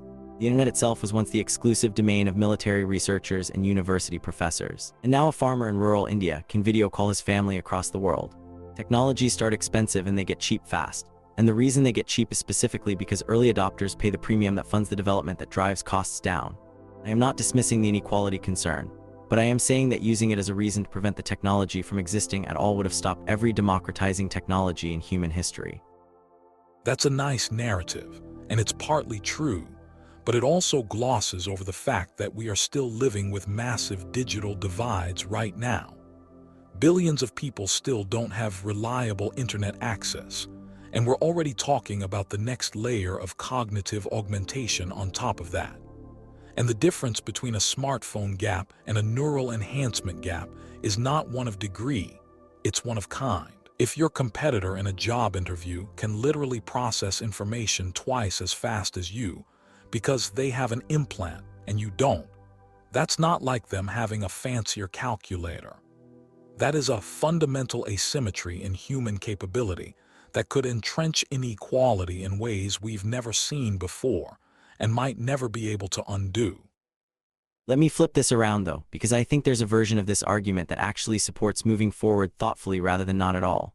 If cognitive enhancement is coming, and I believe it is because the scientific trajectory makes it almost inevitable, then the worst possible outcome is to have no public investment, no regulatory framework, and let it develop entirely in the private sector for the wealthy. The best possible outcome is to treat it like we should have treated the internet from the beginning, as infrastructure that belongs to everyone. Fund public research, create access programs, make it a right rather than a luxury. But you can only do that if you engage with the technology rather than retreating from it. Look, here is where I'll meet you partway, and I think this matters. I'm not saying we should never put a computer in someone's brain. What I am saying is that the gap between let's help a paralyzed man play chess and let's merge healthy human brains with AI is an ocean, not a step, and we need to treat it that way. We need ironclad neural data privacy laws before this scales. We need an absolute guarantee that no company can own, sell, or share your neural data without consent that is real and meaningful, not a terms of service checkbox nobody reads. We need to decide as a society whether the inside of your skull is a sacred space or just another data source. Because once we get that wrong, there is no undo button. And I want to end on something I think we both actually agree on, which is that the medical case for this technology is so overwhelming and so urgent that walking away from it would be its own kind of moral failure. There are people alive right now today who are imprisoned inside bodies that don't work, who could be set free by this technology. And yes, the road ahead is full of hard questions about privacy and access and what it means to be human. But you know what? Books were cognitive enhancement. Calculators were cognitive enhancement. The entire internet is cognitive enhancement. Every tool we've ever built has been about extending the reach of the human mind. This is the next chapter of that same ancient story, and I think we owe it to people like Noland Arbaugh to write it bravely rather than fearfully. I just hope we write it carefully, because the human brain is not a smartphone. You can't just factory reset it if something goes wrong. And the decisions we make in the next 10 years about who gets access to this, who controls the data, and where we draw the line between healing and enhancing are going to shape what our species looks like for centuries. So yeah, let's write the next chapter, but let's make sure we actually read it before we hit publish. Fair enough, let's build it and let's build it right. I think that's something we can actually agree on. So let me tell you a story that still gives me chills. In early 2024, a finance worker at a multinational company in Hong Kong got on a video call with his chief financial officer and several other colleagues. The CFO instructed him to make a series of wire transfers totaling about $25 million. The finance worker recognized the faces. He heard the voices. It looked like a completely normal Tuesday afternoon meeting. He transferred the money. Every single person on that call was fake. Every face, every voice, every mannerism was generated by artificial intelligence. $25 million gone because a human being trusted what his own eyes were showing him. And I want everyone listening to just sit with that for a second, because this is where we are right now. Not in 10 years. Now. And that story is genuinely terrifying, I won't pretend otherwise. But I want to place it in a broader context because I think the way we talk about deepfakes tends to lean toward the apocalyptic, and when we do that, we actually miss the more nuanced and in some ways more important conversation. The technology behind that Hong Kong scam is the same technology that allows filmmakers to de-age actors, so Robert De Niro can play a younger version of himself without it looking ridiculous. It's the same technology that powers real-time language dubbing so a Japanese doctor can give a lecture and it looks and sounds like they're speaking perfect English. The underlying capability is morally neutral. It is a tool, and like every powerful tool in human history, it can be used to create or to destroy. The question is whether we focus all our energy on fear or whether we channel some of it toward building the systems that distinguish one from the other. Okay, but here is where I have to push back hard, because it's just a tool framing, while technically accurate, radically understates what is happening on the ground right now.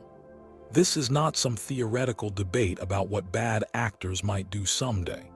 More than 90% of deepfakes currently in circulation are non-consensual intimate imagery.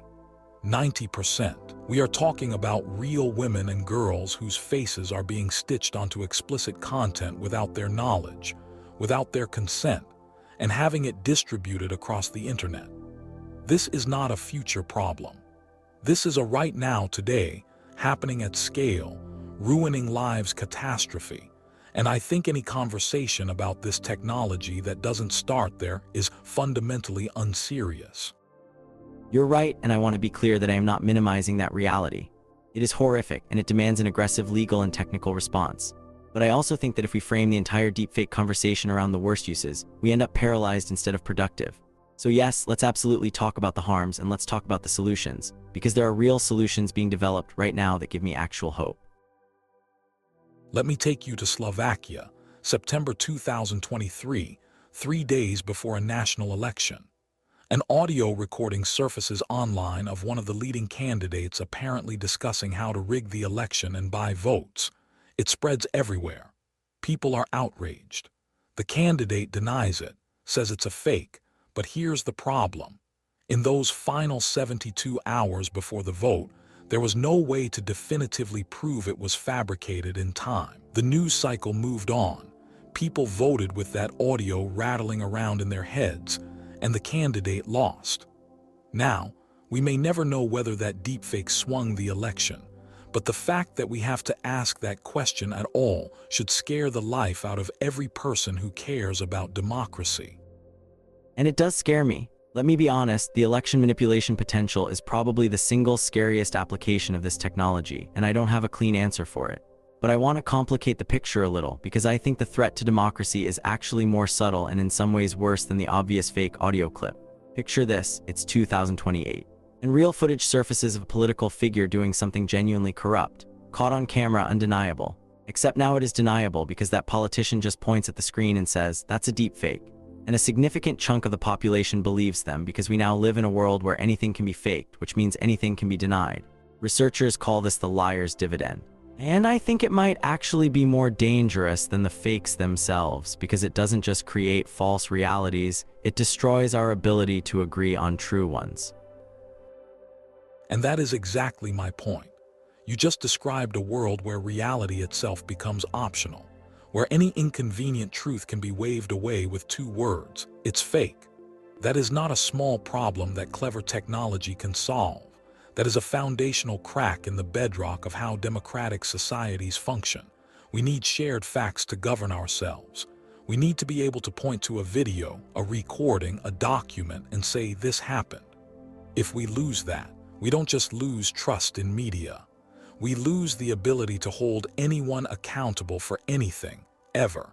And I honestly don't know how you put that genie back in the bottle.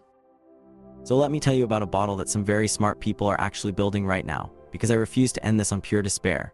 There's a standard called C2PA, Content Provenance and Authenticity, that is being developed by a coalition including Adobe, Microsoft, Intel, and major news organizations. It works kind of like a digital chain of custody. When a photo is taken, the camera cryptographically signs it at the moment of capture, recording where it was taken, when, on what device. Every edit made to that image is logged. So when you see a photo online, you can check its provenance, its entire history from camera sensor to your screen. It doesn't tell you what's fake, but it does tell you what's verified. And I think that distinction, shifting from is this fake to is this authenticated, is the right framework for rebuilding digital trust. That's a promising technology, and I genuinely hope it works. But let me bring us back to something you acknowledged a moment ago that I don't think we can move past quickly. Let me tell you about a teenage girl, a real girl, whose story has been reported in the news. She goes to school. She has social media like every other kid. She posts normal photos of herself at the beach, at prom, with her friends. And one day she discovers that someone has taken those photos and used AI to generate explicit images of her.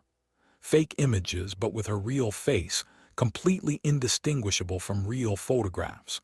They're being shared among classmates, posted on websites, sent to people she knows. Her life is shattered. She is 14 years old.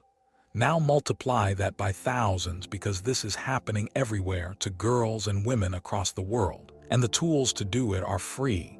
They take about 30 seconds to use, and there is almost nothing the victims can do about it.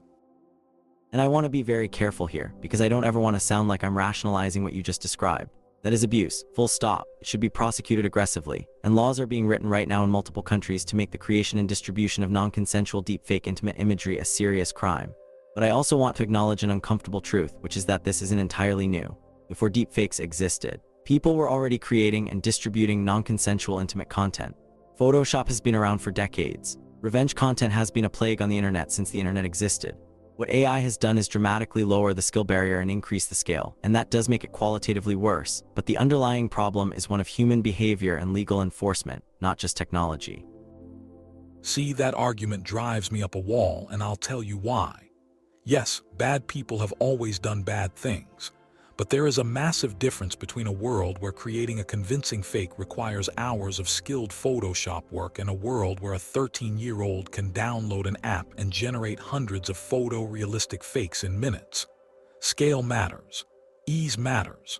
When you make destruction effortless, you get a lot more destruction.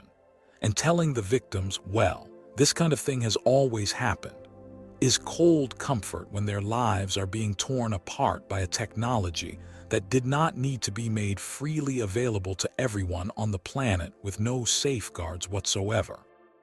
I agree with you on the safeguards point, genuinely.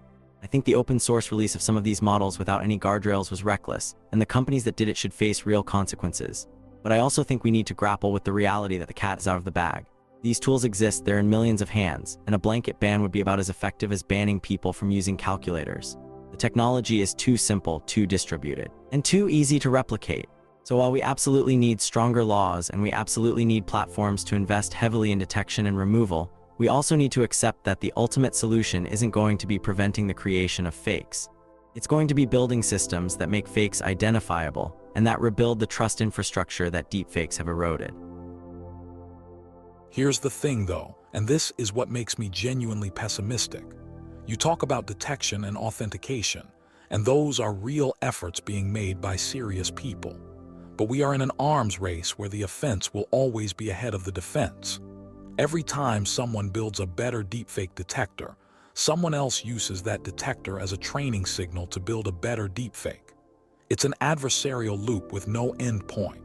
And meanwhile, the damage is measured in human lives. Every day that the detection isn't perfect is a day when another woman finds fake images of herself online. Another election gets poisoned by fabricated audio. Another company loses millions to a forged video call. Telling people to just wait, the authentication technology is coming, is not an answer when the bleeding is happening now. And I won't pretend the arms race isn't real, because it is, but I want to offer a different way of thinking about it. In the early days of the internet, something like 90% of web traffic was pornography. People said the internet was irredeemable, that it would be nothing but a sewer of the worst human impulses. And obviously that was wrong. Not because the bad stuff went away, it didn't. But because the legitimate uses grew so enormous that they overwhelmed the dark corners. Email, commerce, education, communication, entertainment. The positive uses didn't eliminate the negative ones, but they built an ecosystem where the good dramatically outweighed the bad. I think synthetic media will follow the same trajectory. Right now we're in the early, chaotic, disproportionately harmful phase, but the infrastructure of trust is being built. C2PA adoption is growing, platforms are investing billions in detection, laws are being passed, it's messy and it's slow, but it's happening. I hear you, and I want to believe that parallel, but the internet analogy actually proves my point more than yours. It took us 25 years to even begin to seriously regulate the internet, and in those 25 years, the damage was incalculable. Social media has rewired children's brains, misinformation has fractured democracies, privacy has been strip-mined for profit.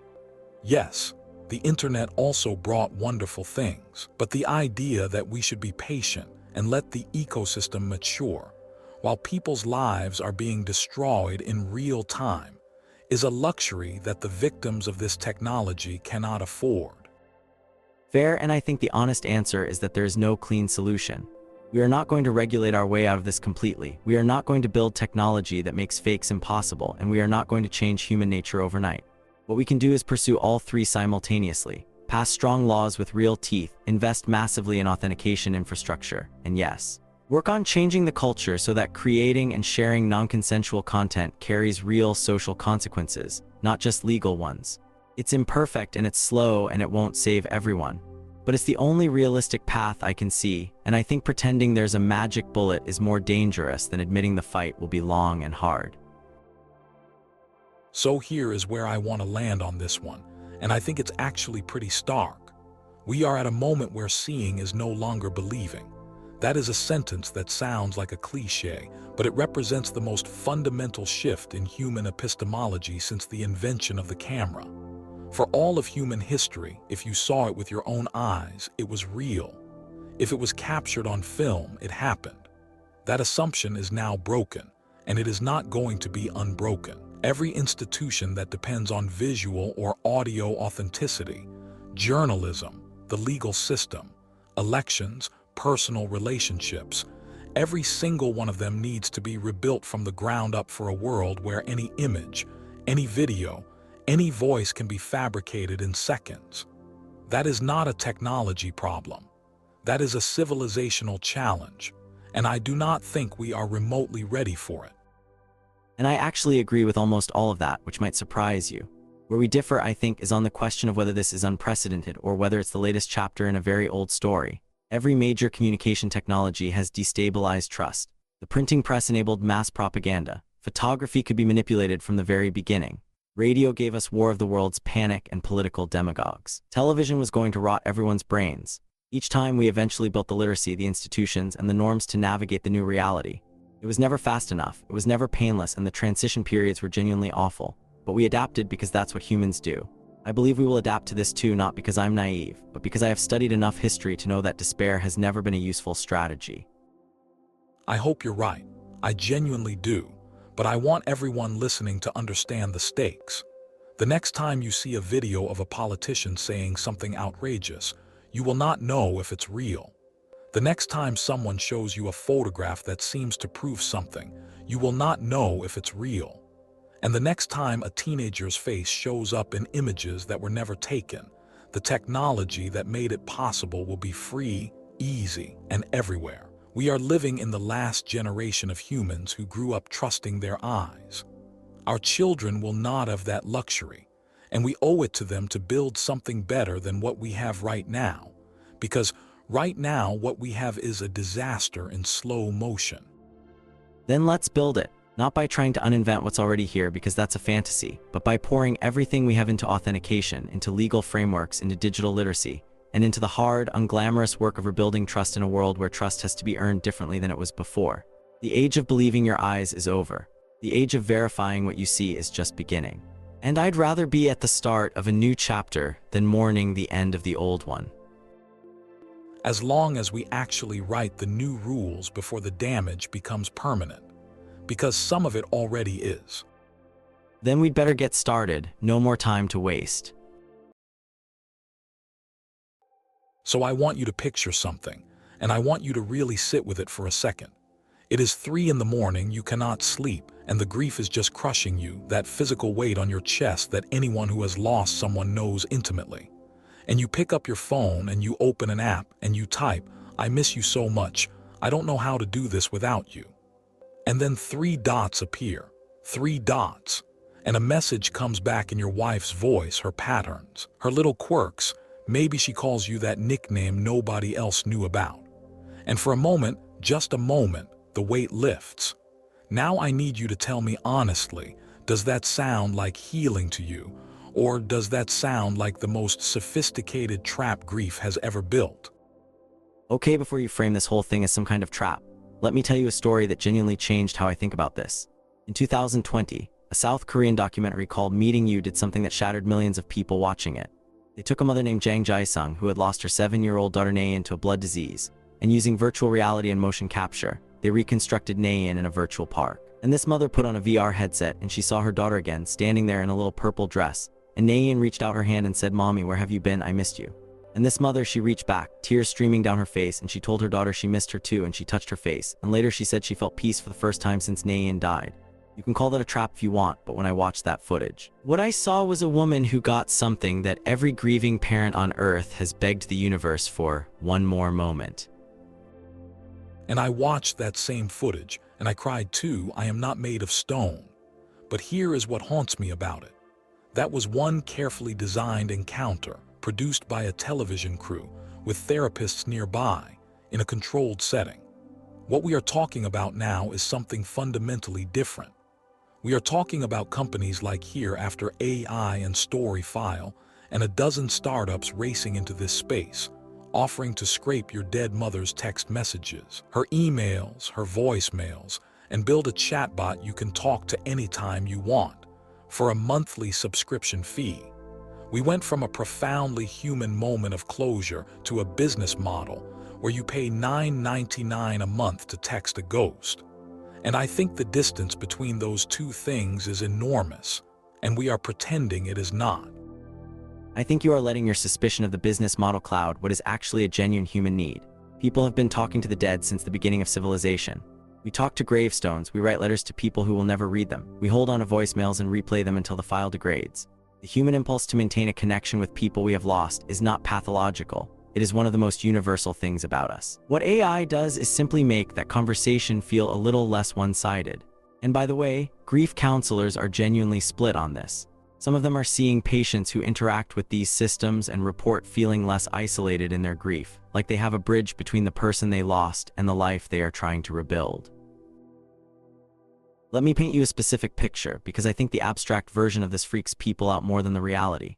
Say your father died and he was the kind of guy who always had advice for everything, always had a dad joke ready, always knew what to say when you were spiraling. And now you are facing something huge. Maybe your own kid is sick or your marriage is falling apart, and you would give anything to hear what he would say. An AI trained on years of his messages and emails and recorded conversations can give you something that is not him.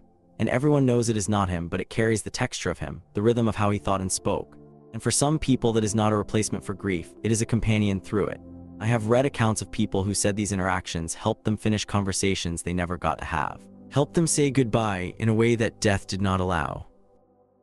And I have read accounts that go the other direction, and they are the ones that keep me up at night.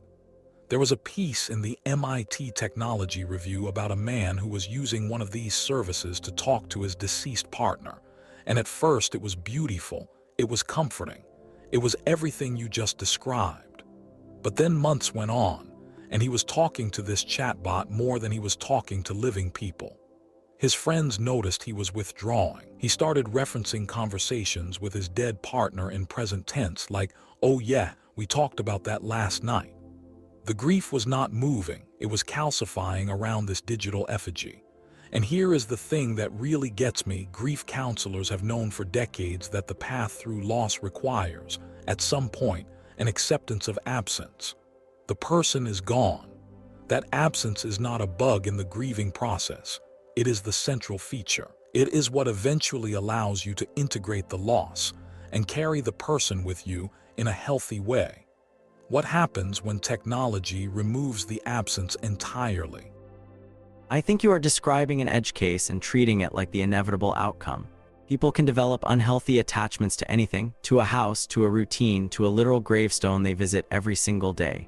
The existence of someone who uses a tool in an unhealthy way does not indict the tool itself, and frankly, we do not gatekeep other forms of grief. We do not tell someone they are visiting the cemetery too often or that they need to stop watching old home videos. Why is this the one form of continued connection that we have decided is inherently dangerous? Because a gravestone does not text you back. That is why. That is the fundamental difference, and I need you to sit with it. A box of old letters, a voicemail you have saved, a home video, those are static artifacts. They are frozen in time. They are a record of someone who existed. An AI chatbot is generative. It creates new content. It says things your mother never said. It has opinions your mother never held. It responds to situations your mother never encountered. And here is where the trap springs shut. Imagine you are talking to this AI version of your mom, and you tell her you are getting divorced, and she says something like, "Well, honey, maybe you should have tried harder." And your actual mother would never have said that. Your actual mother would have driven to your house with soup and held you while you cried. But now you are hurt, you are arguing with a ghost, and in that moment you are losing her again. Not to death this time, but to a corruption of who she actually was. You are letting a language model overwrite your real memories of a real person. That is a genuinely powerful point, and I want to acknowledge that. But I think you are underestimating people's ability to hold complexity. People who use these tools generally know they are not talking to their actual loved one. There's a woman I read about who talks to an AI version of her late husband, and she described it as being like reading fan fiction of someone you love. It captures something real, but you always know it is an interpretation, not the thing itself. And I think the technology will get better at staying within the boundaries of what the person actually would have said, trained more carefully on their real patterns, flagging when it is extrapolating beyond the data.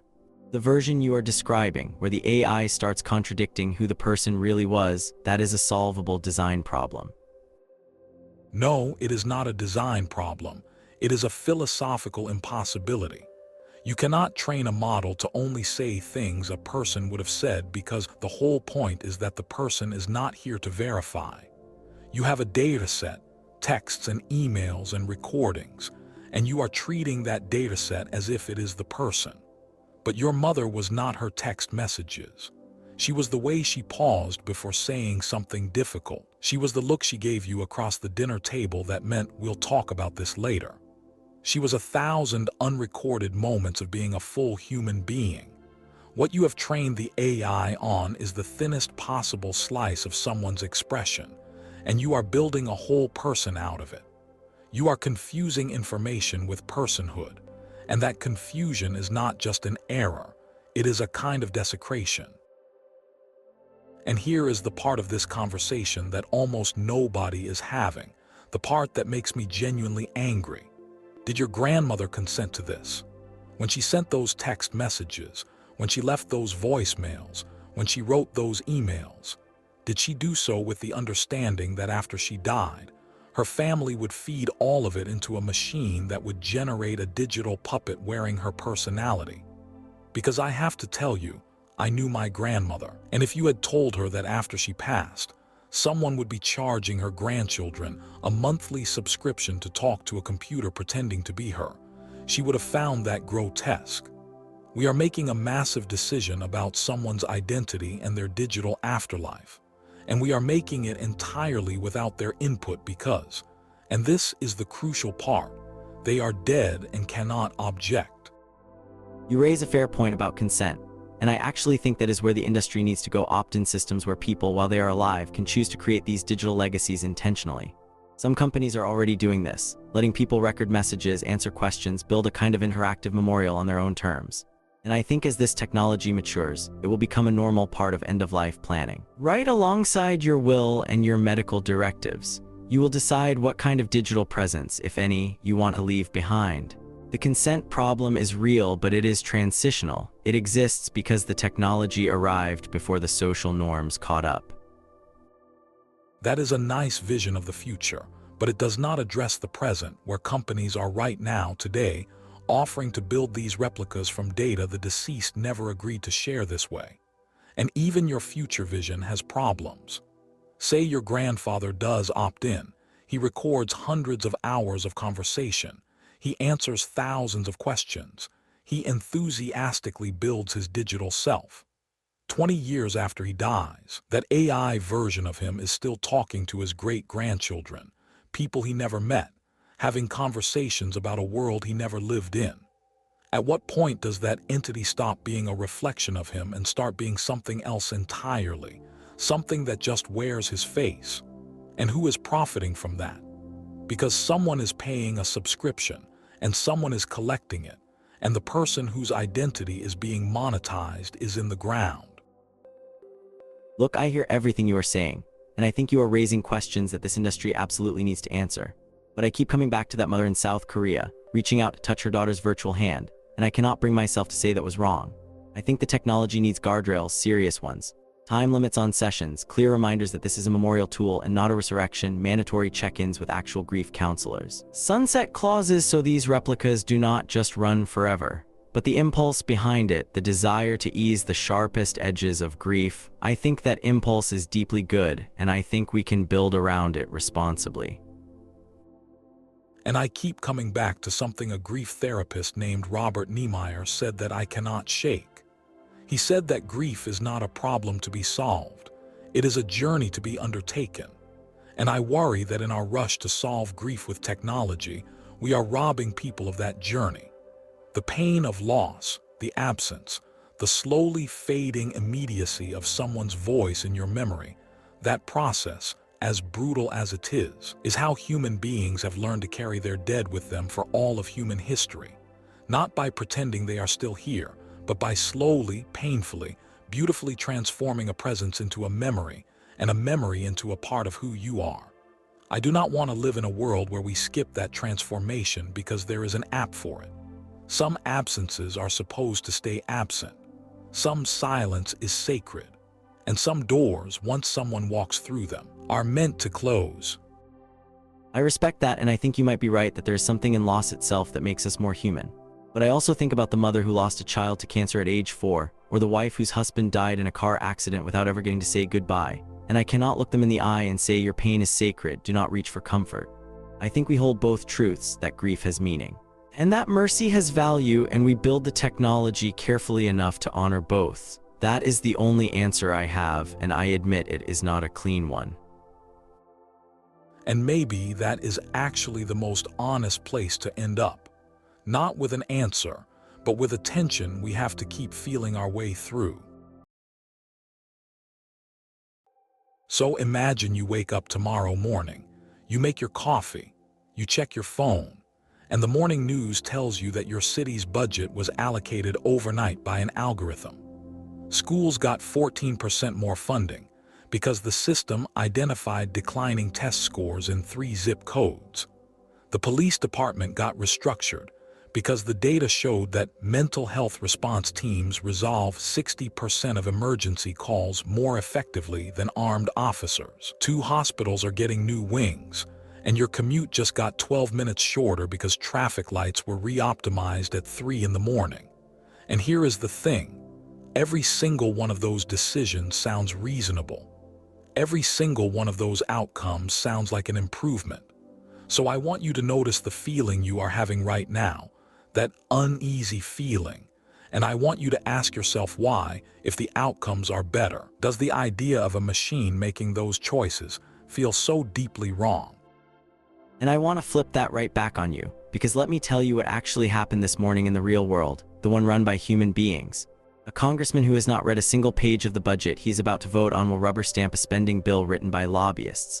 A city council member will block a homeless shelter because it is too close to a neighborhood that donates to her campaign. Somewhere a gerrymandered district will ensure that 30% of voters effectively choose representation for the other 70%. Global trust in government is near historic lows, and it is not because people are being irrational. It is because they have watched their institutions be captured by money, by partisanship, by ego, by the fundamental human inability to optimize for the common good when personal incentives are pointing somewhere else. So when you say AI governance feels wrong, I want you to be really honest about what you are comparing it to, because the status quo is not some noble ideal we are protecting. The status quo is a dumpster fire. Oh, I will be the first person to tell you the status quo is broken. I have no romantic illusions about how government works right now. But here is what scares me about your answer. You just did something very subtle and very dangerous. You compared the worst version of human governance to the best theoretical version of AI governance. And you said, look, the machine is better. That is the oldest trick in the techno-utopian playbook. You are comparing a real messy flawed system to a hypothetical perfect one. And of course, the hypothetical wins. It always wins. That is what makes it a fantasy. Fair, so let me bring it down to earth then. Let me talk about something real. Singapore, tiny country, 6 million people, and for decades it has essentially been run on a technocratic model. The government there uses massive data systems to manage housing allocation, transportation, economic planning. They have one of the highest standards of living in Asia, incredible infrastructure, one of the lowest corruption rates on earth. Now, is it a full democracy? No. And we should talk about that. But when people say, could AI-assisted governance actually deliver better outcomes, Singapore is the closest thing we have to a proof of concept, and the results are hard to argue with. And you just walked right into exactly the point I want to make, so thank you for that. Singapore works, yes. By a lot of metrics, it works beautifully. But you know what else Singapore has? Defamation lawsuits used to silence political opposition. Restrictions on press freedom that make journalists think twice about what they publish. A political dynasty that has held power for decades in a system specifically designed to make meaningful electoral challenge almost impossible. Singapore is the perfect case study, not because it proves technocracy works, but because it proves that efficiency and authoritarianism are dance partners. They move together. And the reason is simple. Once you optimize for outcomes, once you say the results are what matter, you have already conceded the argument that the process does not matter. And democracy, at its core, is a claim about process. It says legitimacy comes from consent, not from results. I hear you, but I think you are conflating two very different things. There's a massive difference between AI-replaced governance, where the machine makes the decisions, and AI-assisted governance, where the machine does the analysis and the humans still decide. I am not sitting here saying we should hand the nuclear codes to ChatGPT. What I am saying is that we have enormously complex policy questions, healthcare allocation, infrastructure planning, climate response, where the data is so vast and the variables so interconnected that no team of human beings can actually process it all. An AI system could model 17 different budget scenarios, show you the projected outcomes of each one, highlight the trade-offs, and then let elected officials make the final call with information that is actually complete. That is not replacing democracy. That is giving democracy better glasses. And that sounds beautiful in theory, so let me tell you exactly how it dies in practice. It is called the rubber stamp problem, and anyone who has worked in institutional decision-making has seen it. You put an AI system in front of a politician and it says, based on our analysis, the optimal allocation is this. Now that politician has two choices. They can agree with the AI, in which case everything is fine, or they can disagree with the AI, override its recommendation, and then when something goes wrong, every opponent they have ever had will say, you ignored the algorithm, this is your fault. So what do you think happens? They stop overriding. They rubber stamp every single time, and within 5 years you do not have AI-assisted governance, you have AI governance with a human mascot sitting in the chair for the photo ops. The assist becomes the replacement, not through some dramatic coup, but through the slow, bureaucratic logic of nobody wanting to be the person who said no to the computer. That is a real risk, and I do not want to minimize it, but we already have versions of this problem. Judges use algorithmic risk scores in sentencing. Financial regulators use automated monitoring systems. Military commanders use AI for threat assessment. And yes, the tendency to defer to the machine is real, but the solution is transparency and accountability structures, not avoiding the technology entirely. You mandate that every AI recommendation comes with a dissent analysis. Here is why you might want to do something different. You require elected officials to publicly justify their decisions regardless of whether they follow the AI or not. You build in friction so that rubber stamping is actually harder than engaging. Okay, let me take this somewhere deeper because I think we are dancing around the real issue. Democracy is not just a decision-making system. It is a social contract. It says we, the people, consent to be governed, and that consent is what makes the government legitimate. Not the outcomes, not the efficiency, the consent. Now here is my question. What does consent even mean in a system where an AI is making or heavily shaping the decisions? When I vote for a representative, I am consenting to their judgment, their values, their ability to weigh competing interests as a fellow human being who lives in my community. I did not consent to be governed by a system I cannot argue with, that does not share my mortality, that has never felt afraid or hungry or in love. The legitimacy of governance comes from it being human. Take the humanity out and you have not upgraded the system. You have voided the contract. I think that is a philosophically beautiful argument, but I also think it romanticizes a process that has already been hollowed out. When gerrymandering means your vote is statistically meaningless in 70% of congressional districts, where is the consent? When the average winning Senate campaign costs tens of millions of dollars and the candidates are pre-selected by donor class, where is the consent? When voter suppression laws are designed to make it harder for specific communities to participate, where is the consent? You are defending the soul of a system whose body has already been badly damaged. And I am not saying AI fixes all of that, but I am saying the consent problem you are worried about already exists, and pretending human governance is this pristine expression of the popular, well, is ignoring decades of institutional rot. You are right that the system is damaged, and I am not pretending otherwise. But here is the difference. A damaged democracy can be repaired because the tools for repair are built into the system itself. You can vote out corrupt politicians. You can pass campaign finance reform. You can challenge gerrymandering in the courts, and sometimes you win. You can protest and organize and run for office yourself. The system has self-correcting mechanisms because it was designed to be accountable to the people within it. Now tell me, how do you protest an algorithm? How do you vote out a neural network? If an AI system decides your neighborhood gets fewer resources, what is your recourse? Who do you yell at? Who do you organize against? You have taken a system that was broken but fixable and replaced it with one that might work better but is fundamentally unaccountable. And that trade is catastrophic. All right, I actually want to shift the conversation because there's a scenario I think about that should terrify everyone, and it is not the one you have been describing. You have been talking about AI as this blunt instrument making decisions overriding humans, but the real nightmare is much subtler than that. Look at China's social credit system. It started as a financial reliability score, like a credit score, totally reasonable. Just trying to figure out who pays their bills on time, and then it expanded and expanded. Now it affects whether you can buy a train ticket, whether your kids can get into certain schools, whether you can travel internationally. It did not start as a tool of authoritarian control. It evolved into one step by step, each step looking reasonable in isolation. And this is where I think we actually agree more than you realize. Because the version of AI governance that terrifies me most is not the obvious one. It is not a robot dictator announcing that elections are canceled.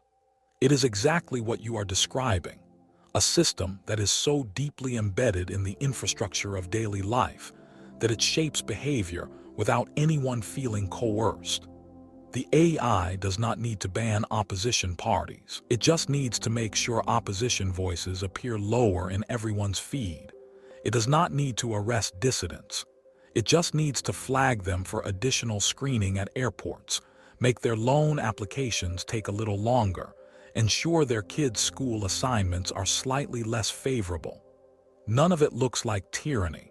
All of it functions as tyranny. And the genius of it is that the people living under it might genuinely believe they are free because nobody is pointing a gun at them.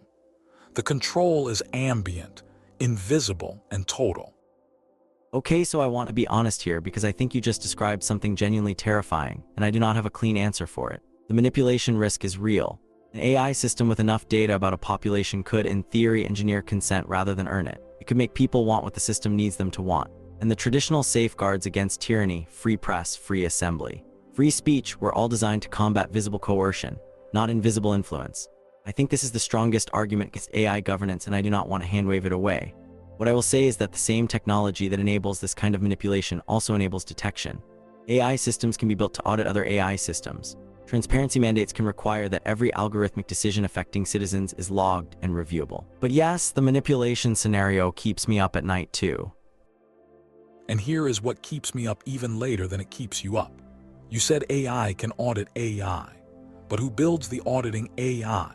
Who decides what counts as manipulation versus legitimate governance? You are proposing a system where the watchmen are also machines, and the people building the machines are the ones with the power, and the citizens are supposed to trust that this whole recursive stack of artificial intelligence is operating in their interest. At some point, you have to ask, where in this system does an actual human being with actual skin in the game have the power to say, no, stop, this is wrong?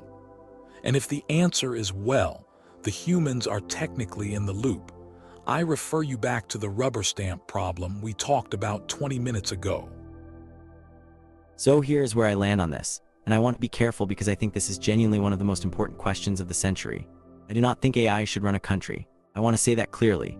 But I also think the question itself is somewhat misleading because AI is already shaping governance whether we want it to or not. Algorithms already decide who gets flagged for tax audits. Predictive models already influence where police are deployed. Automated systems already approve or deny benefits for millions of people. The question is not whether AI will be involved in governance. That ship has sailed. The question is whether we will be intentional about it, whether we will build the transparency and accountability structures now, or whether we will let it happen by drift and wake up one morning in a world where the algorithms are in charge and nobody remembers consenting to it. And here is where I land. I would rather have flawed democracy than optimized authoritarianism. I would rather have a messy, slow, frustrating, deeply imperfect system where power is accountable to people than a clean, efficient, beautifully designed system where power is accountable to code. Because at the end of the day, the point of government is not to make the best decisions. The point of government is to make decisions that the governed have a meaningful voice in, even when those decisions are suboptimal, even when the process is ugly, even when the outcome is worse than what a machine could have delivered. The right to be governed badly by people you chose is more valuable than the privilege of being governed well by a system you did not. And I think if we lose sight of that, if we trade away self-governance for better outcomes, we will have gained the whole world and lost the thing that made it worth living in. I hear that, and it is a powerful place to stand. My only pushback, my only worry, is that the flawed democracy you are defending may not survive its own flaws long enough for us to have this conversation in 10 years. Climate is accelerating. Institutional trust is collapsing. The challenges we face are global and existential, and they are not waiting for Congress to finish arguing about the debt ceiling. So maybe the answer is not AI governance or human governance, but something we have not invented yet, a way of making decisions that harnesses what machines do well without surrendering what only humans can provide. I do not know what that looks like, but I know that clinging to a broken system out of reverence for what it used to be is not the answer either. Then we agree on this much. Whatever comes next has to be built, not by the machines and not by the broken institutions, but by people who are clear-eyed about the risks of both. And right now, in this moment, I think clarity matters more than solutions. On that, we are completely aligned.